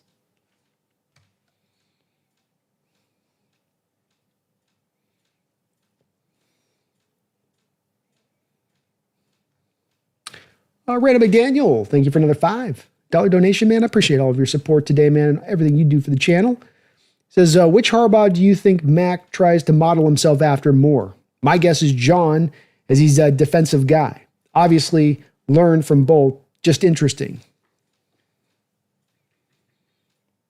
Yeah, I think John is more the guy that I think if I was to say he's taken a little bit more of himself from, I think John, because Jim's a little bit more fiery and just a little more kind of tense. I think there's a little bit more of the quiet intensity that you get from the other Harbaugh brother, where it's like he's not an inch less intense than Jim. He just doesn't as open and showing it as Jim is, I think. But I'm sure he's taken a bit of both. I mean, if he didn't, he'd be dumb not to. These are two coaches that have a lot of success in their careers, and though they're both brothers and both they have a lot of overlap between the two of them, there's going to be different things each of them have learned in their journey, which you want to pull from all of that if you can. I mean, it's not always easy to kind of detail this out as to what you picked up from one guy to the other on this, but I'm sure he would have some things he'd say like, Jim taught me this about that. John taught me this about that. I pulled from that on that with my year with him and this time. I think you'd get a bit of a mix, but overall, a general gravitation, Randall, towards John than Jim, I would say. Nitro Hawk says Cal's dad is the big bumper with that belly. Kelly in the house. What's up, Kelly? Says, hey, B, let's go. Been waiting for the season to start. Hope to see Milroe in the preseason. Hope Nick and Elijah sign soon. Well, this is going to be a real fun preseason, folks. You like to tend to check out in preseason. You tend to be like, what's the use? Nothing's going on in the preseason. Not this year. You're going to get a ton of run from Jalen Milroe. It's going to be a lot of Milroe rolling here. So, it's going to be very, very fun to watch, see if that delivery and the redefined delivery carries through into actual games, and we can kind of see that improvement, or we can see anything kind of coming forward from the processing angle of things. He'll be a guy you're going to be paying very close attention to throughout that preseason. And if Seattle is smart, Kelly, being that you want to ideally have him sit throughout the course of the season outside of those little packages you bring him in for, that this is the time he's going to get his run this year in the preseason. This is the opportunity for him to grow his game in live reps. And outside that, he'll have to wait till next year, ideally. Nicholas says, my prediction, Arroyo makes Fant look bad. It's possible, man. I mean, they're going to be playing from the same position, and if he's more dynamic, it's nice to have redundancy and depth, and to be able to say, well, if one guy goes down, we don't miss a beat. This guy just keeps it right along moving. And I could see him kind of going both ways with that, Nicholas. But that $8.5 million just kind of looms large. If Fant was making a little bit less money, I think it'd be a little bit easier to say, no doubt about it, they're going to carry these three tight ends. But the fact that Arroyo's going to be where he's at with that second round and his contract, and then you got Robbie Oots, and maybe there's a potential here, Nicholas, you only do carry two tight ends, and that when you go to three tight end looks, that Oots becomes the third tight end in those situations. The team hasn't told us yet what their intention is going to be with that, but this is how I could see it kind of coming together, where it just adds up that you have to kind of move this in a different direction there with Fant. But flexibility isn't bad to have at this point. Good depth at this point, a glut of players at certain positions at this point. We got a lot of teams in this league coming into this year where they don't got a lot working on certain positions. They lose one guy and they are toast. So it's a nice position to be in. Spaces, if we're 6-2 going into the bye, then I could see us investing in someone. I could too, man. I definitely think if you're 6-2, if you're sitting that pretty rolling in at that point, I think you're going to see John jump. Don't know if it'll be a major move at that point, but you will see him move. You'll see him jump. A.A. Joss, if Arroyo isn't signed, we still have Fant. It's almost worth it to keep Alfred Collins in a holdout week 1. They'll start to get these second-round contracts figured out the next week. I don't think that we're going to see a wave of guys in the second round holding out. I would be very surprised if that was the case. But maybe just that's that 4D chess, Joss. Got to play that 4D chess, my man. Josh says, Mawari is a long-term project and Royals coming off injury. If they're not signed week 1, how bad is it really? Well, it'll get done. It's just, it's a log jammed up right now because of some weird situations going on with a couple of teams and players and whatnot. But it's going to get done. They're going to want to get these guys into training camp. I guarantee you on that. But it just takes like the first couple to get the deals done and the rest come through. Like everybody's kind of waiting for the first guy to do it, I think, in my opinion, on this one a little bit. But I would be very surprised if we were into like August 8th and you had half the league had their second round picks not playing. That's a really bad look for agents and players, and that's a bad trend in the league. And I think that's something the NFL would probably put their foot down on somehow or another. I agree with Space, though. I think they're going to get it settled. One way or the other, they eventually figure it out on that side of it, I would say. My opinion. Just a guess, but I don't know. I don't know on that one. All right, well, we will put a bit of a wrap-up button on this. If you guys have the last couple of questions, go ahead and get them all in. I do appreciate you guys for watching today and hanging out on the little break that we've done. I've been getting some shorts pushed to the channel upload-wise here as we've been a little bit in and out. We'll continue that out tomorrow. So we've got a Jaron Reed short for you guys tomorrow. Been putting together, and then an Ernest Jones one after that, the next day after that. So we'll keep the shorts coming through to you guys on the channel, keep the activity kind of going here as we're sort of just kind of waiting along. If there's any news that breaks or any kind of rumors or anything going on, I'll definitely pop on here with you guys and we'll keep this going. Once we do get to training camp, we'll have this kind of coming on as a daily show. At that point, back at kind of the normal slotted hours. And I will be to training camp for 3 days here at the end of the month. On the lookout, I'll keep letting you guys know about that as well as we do approach. But at the end of the month, just right there, as we were saying earlier, 31st, 1st, and 2nd, I will be at training camp. I'll be there at their scrimmage. So if you do see me at the scrimmage, say, what's up? I like to see some of my people out there and say, hey, and put some faces to names. It's always good to do that. Thank you, Steven. Hope you're having a good one out there as well. I appreciate you guys watching today. Please do hit that like button for me, as it does help the channel out, helps us grow. It really does. I'm not just giving you guys a tall tale on that one. Randall finishing us off right with another donation, dropping about 5 of those on me today. Thank you for that, Randall. You are tremendous, brother. Tremendous as always on that realm. It says D. Lawrence will show up to be a great signing. He's going to blow up the run game, get pass rush, and help set the tone. I think he's a culture setter. He's an ass kicker, to your point, Randall. And that's that thing I was talking about, pure fits off the edge. And that when I did the research on Mike Macdonald's defense, the reference that you kept hearing from players, from coaches, from analysts that had covered the team and understood the defense, whether it was at Michigan or whether it was at Baltimore, the words that kept coming out time and time again, Randall, were power edges.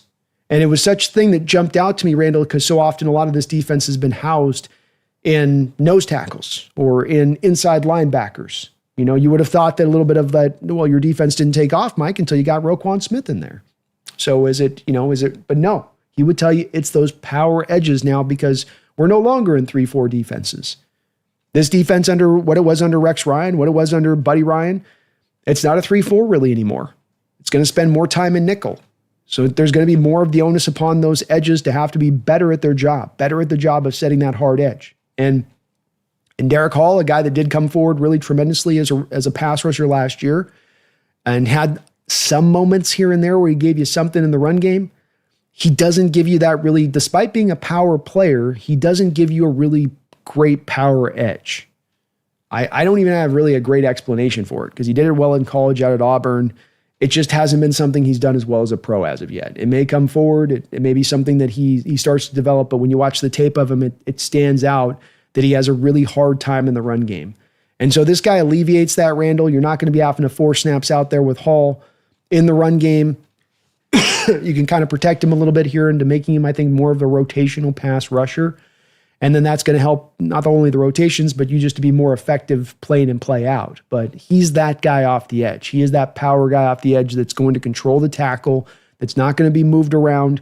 There's not going to be a tackle in this sport stronger than DeMarcus Lawrence off the edge. And that's a big, big bonus to this defense to have, especially when you have a guy in Boye Mafe that you know can also provide top-level edge run defense. And now suddenly you do have your 2 power edges in place. Uchenna can do a little bit of it as well. I don't think it's Uchenna's pure game, but he's a good run defender too. But this just gives the opportunity now for an Uchenna, for a Derek Hall, to really just kind of pin their ears back, Randall, and rush the passer because you have your 2 kind of earlier rundown defenders out there, I think, at times. And say nothing of, maybe using some of these, guy like Mills, if he can get healthy, and using him out as a power edge occasionally. So I agree with you, man, especially for the cost that you got him at. It was for a pretty cheap market deal. Sounds like a guy that was very motivated to come here by what he saw in this defense and the potential that he saw in this team and that he wants to go out there and win. We come back to a team that I spoke about earlier of you need the leaders to emerge. You need a team full of players who want to be great. It doesn't work with 15% of the guys wanting to be great and 85% of the guys with their heads in the cloud, out there partying, out there clubbing, out there living their best life, right? It doesn't work that way.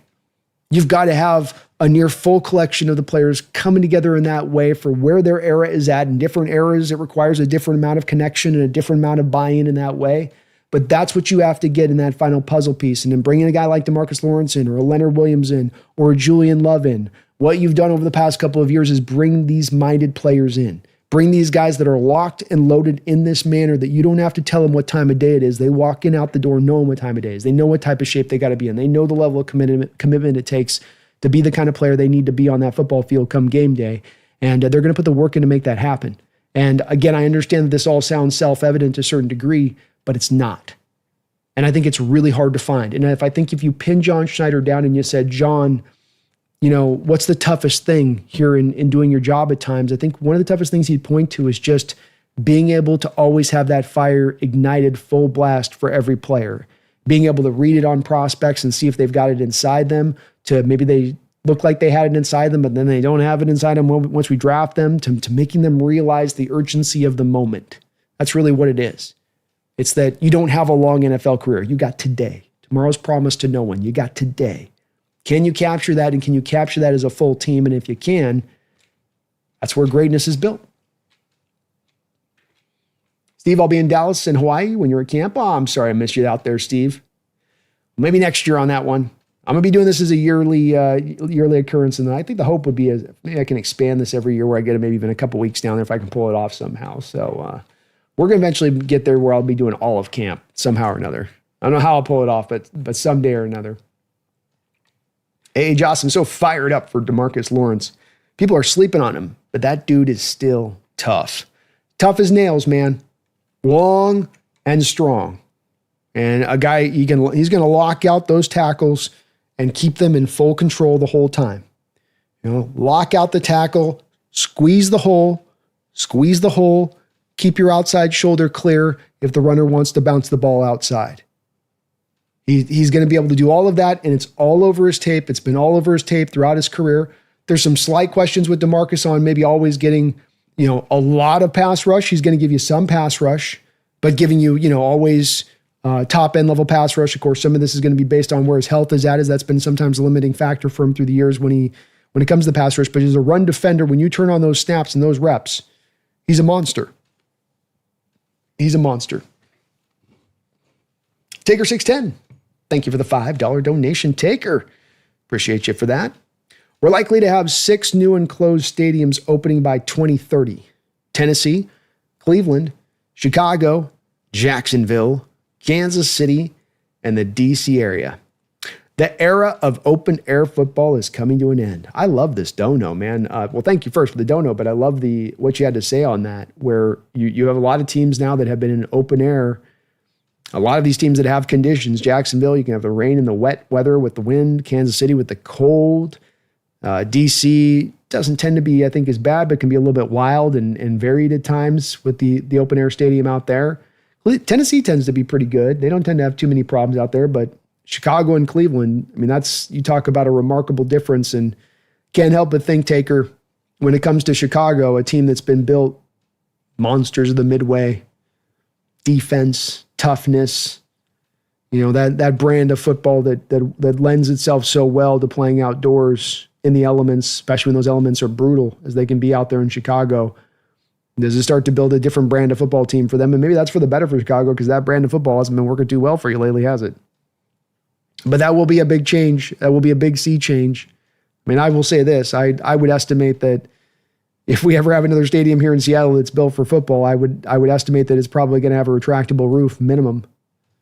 That will be this is where this is, to your point on this, is kind of where the trend of this is going to go into the future, being that, at the very least, it's a retractable roof.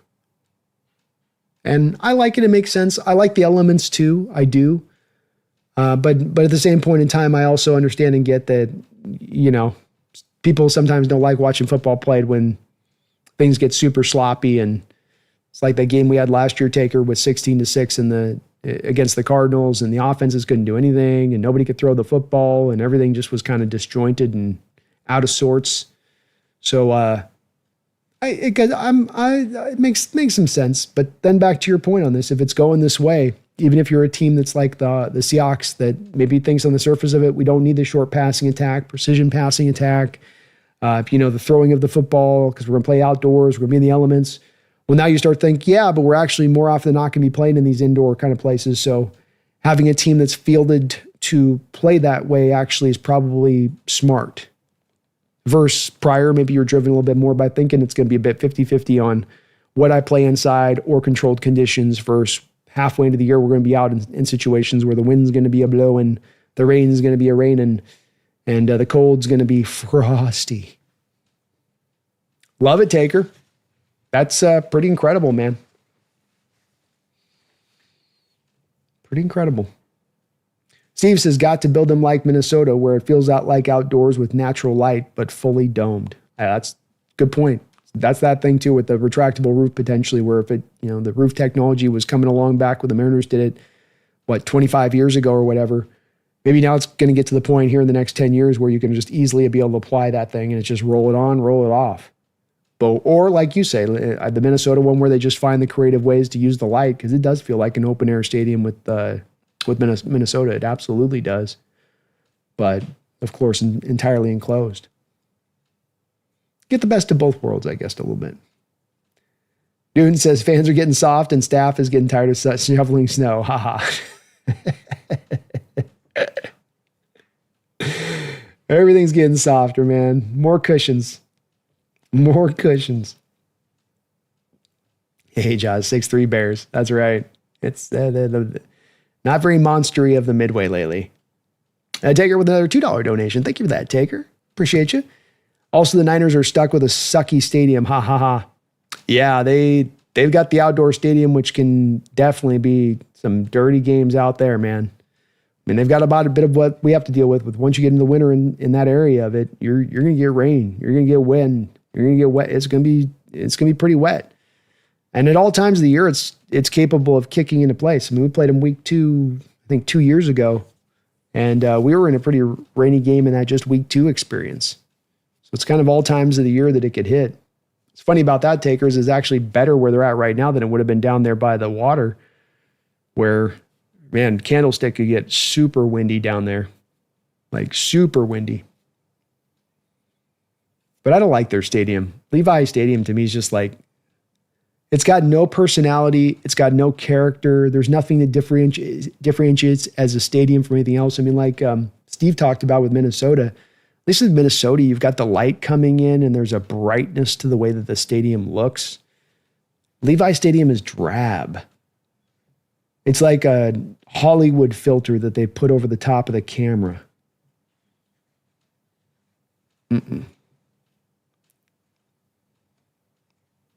Taker 610, Niners are stuck with a lot of things, if you know what I mean.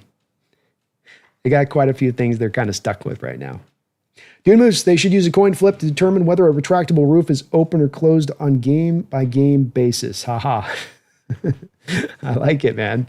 Just let the home team decide, They get to play like a real finesse team from California. Be like, you open that sucker up. I want that rain coming in by the bucket load. Brian E says, well, Levi still beats Candlestick by a country mile. Yeah. Candlestick was just like, it was kind of dumpy though, too, wasn't it? Brian E says, yeah, Candlestick would not only be windy, but also soggy. It was on a landfill and the field was below sea level.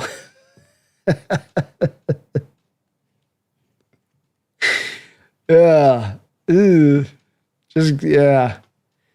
put a stadium, but just put a roof on it at that point. Horrible games to have to play through. It is better out in Santa Clara, though. Down there in the city, it was much worse. I forgot about them being actually built on a landfill, though. That's hilarious. What did they do with Candlestick? They just knock it, because I know didn't they move the Giants to a different spot. I can't remember what they did with Candlestick. Josh says Niners request early away games due to the hot sun of Santa Clara. Fans are too soft in both directions. They want it warm, but not too warm. I want a breeze, but not too breezy. And if it's cold, can you put in some heating? Maybe just some floor heating around my feet. That'd be great. It's going that way. What are you going to do, Joss? You know what I mean? What are you going to do? This is just the nature of where this is heading. Steve says, sheesh, you don't want to be in the dome open in AZ when it's 110 degrees. Oh, they did. They used to do remember Sun Devil Stadium? That was where we had the Cardinals before. And I did a year in Tempe. And I will tell you what, that was a big advantage for Arizona Cardinal teams. It's a little bit like the Dolphins down in Florida there in that first month of the season, where you get a couple of those days that are hot like that, Steven, and it's like, that's a decided advantage, especially for a team that's used to kind of playing in that heat and weather versus another team that's not even close to used to playing in that. And then they do that dick move where they like put you in your dark uniform so the heat attracts even more to you. Yeah. That was an advantage for the Cardinals. They weren't good enough to take advantage of it back in the day. Still aren't. But that was a little advantage for them. Brian says the Hawks Nest candlestick was demolished in 2015 to make way for a mixed-use development. Oh, okay. That's kind of sad. I guess it makes sense. I mean, that's prime. It's kind of in a prime location down there in San Francisco, right? You can't just have an empty stadium in there. I do still long for the days, Brian, of those. Just the older generations they could name a stadium, couldn't they? You know, Riverfront. Come play Riverfront. Candlestick Park. You know, had some flavor to it. All this corporate stuff now just doesn't have the pop. Doesn't have the teeth. Dude Moose, Brando, who would be your first choice if you were to replace the Metcalf jersey on your wall? Oh, well, I would just add another jersey. I wouldn't replace the Metcalf one, man. Eventually, if I get too many jerseys, I'm going to kind of stack them up kind of sideways by each other, you know, a little bit like that. Kind of like a little bit of a domino look to it. But I mean, essentially, what would be the next jersey that I would go out there and get if I got another jersey?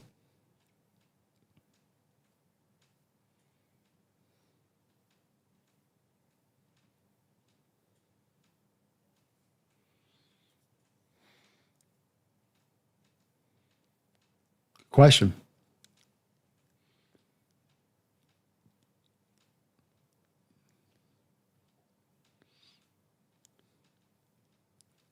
I would probably do one of Ken Easley, Tez, and I might do low-key Chad Brown, because Chad's been kind enough, considering how hard it is to get players on the channel. Chad's been kind enough to come on a couple of times, and I loved him as a player. So I know I could get him to sign a jersey too. So I might do Chad as well. Probably one of those old school guys though.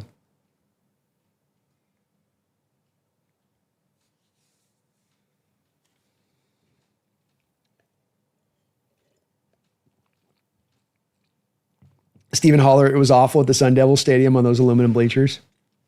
It was not a fun experience, Stephen, to watch football in. No, you were in a college stadium and you were aware of it. And if you were on the one side of the field during the sun, you were out in direct sunlight, in the Phoenix heat, direct sunlight. Most of them drinking alcohol. Like, you just talk about like having like one drink and you're on, you know, what's going on? I've had one drink. That sun would get you. I don't play. That Arizona sun do not play. And I can't believe that they decided to build that one outdoors like they did as well. Really, guys, outdoor? But that was another dump. I've been in some dumpy stadiums. Sun Devil Stadium was one. The Robbie Stadium down there in San Diego? That concrete jungle. Oh my God, that thing is you talk about another just hot box of a stadium. The Charger Stadium down in San Diego was just horrible. You don't appreciate ours. We got a really nice stadium until you go check out some of the other stuff that's been out there and around. Like, there's been some real, like, yikes. Did you guys even try? All right, well, we got 2 hours here in the books. I think that's a good time to button it up on this. Again, thank you so much, Taker, Randall, and everyone out there for all the donos today. Really, John Naylor, you as well. Really, really appreciate it. We will be back again here this week at some point, looking at some camp battles to focus on here, as training camp is going to be on deck here coming up, less than 9 days now, almost 8 days away here to the start of training camp. So we're going to be cooking along. We're going to be going out, doing a trip out to training camp, checking this out in person, giving you guys a direct line of sight, eyes on the action, letting you know what I see from it. I do appreciate you guys riding with me throughout the off season, and all of the new subscribers that have jumped aboard. We're going to be keeping those shorts going here throughout the course of this next week on that side of it. And other than that, we'll be back here just in a couple days. Talk to you guys about these camp battles and get into the thick of it. So great discussion today. Really appreciate it. I thank you guys for watching. We will be back very soon. But until next time, we're about to have a good year here. Okay, we're about to light this candle. Okay, so you better be ready. I know you guys are watching Cal Raleigh, and your Mariners are starting to kind of maybe edge around. Like, well, maybe the Mariners are going to do something. Maybe they will do something. But maybe the Seahawks will do something too. So I want you riding, and I want you not forgetting. Don't you ever forget. Go Hawks.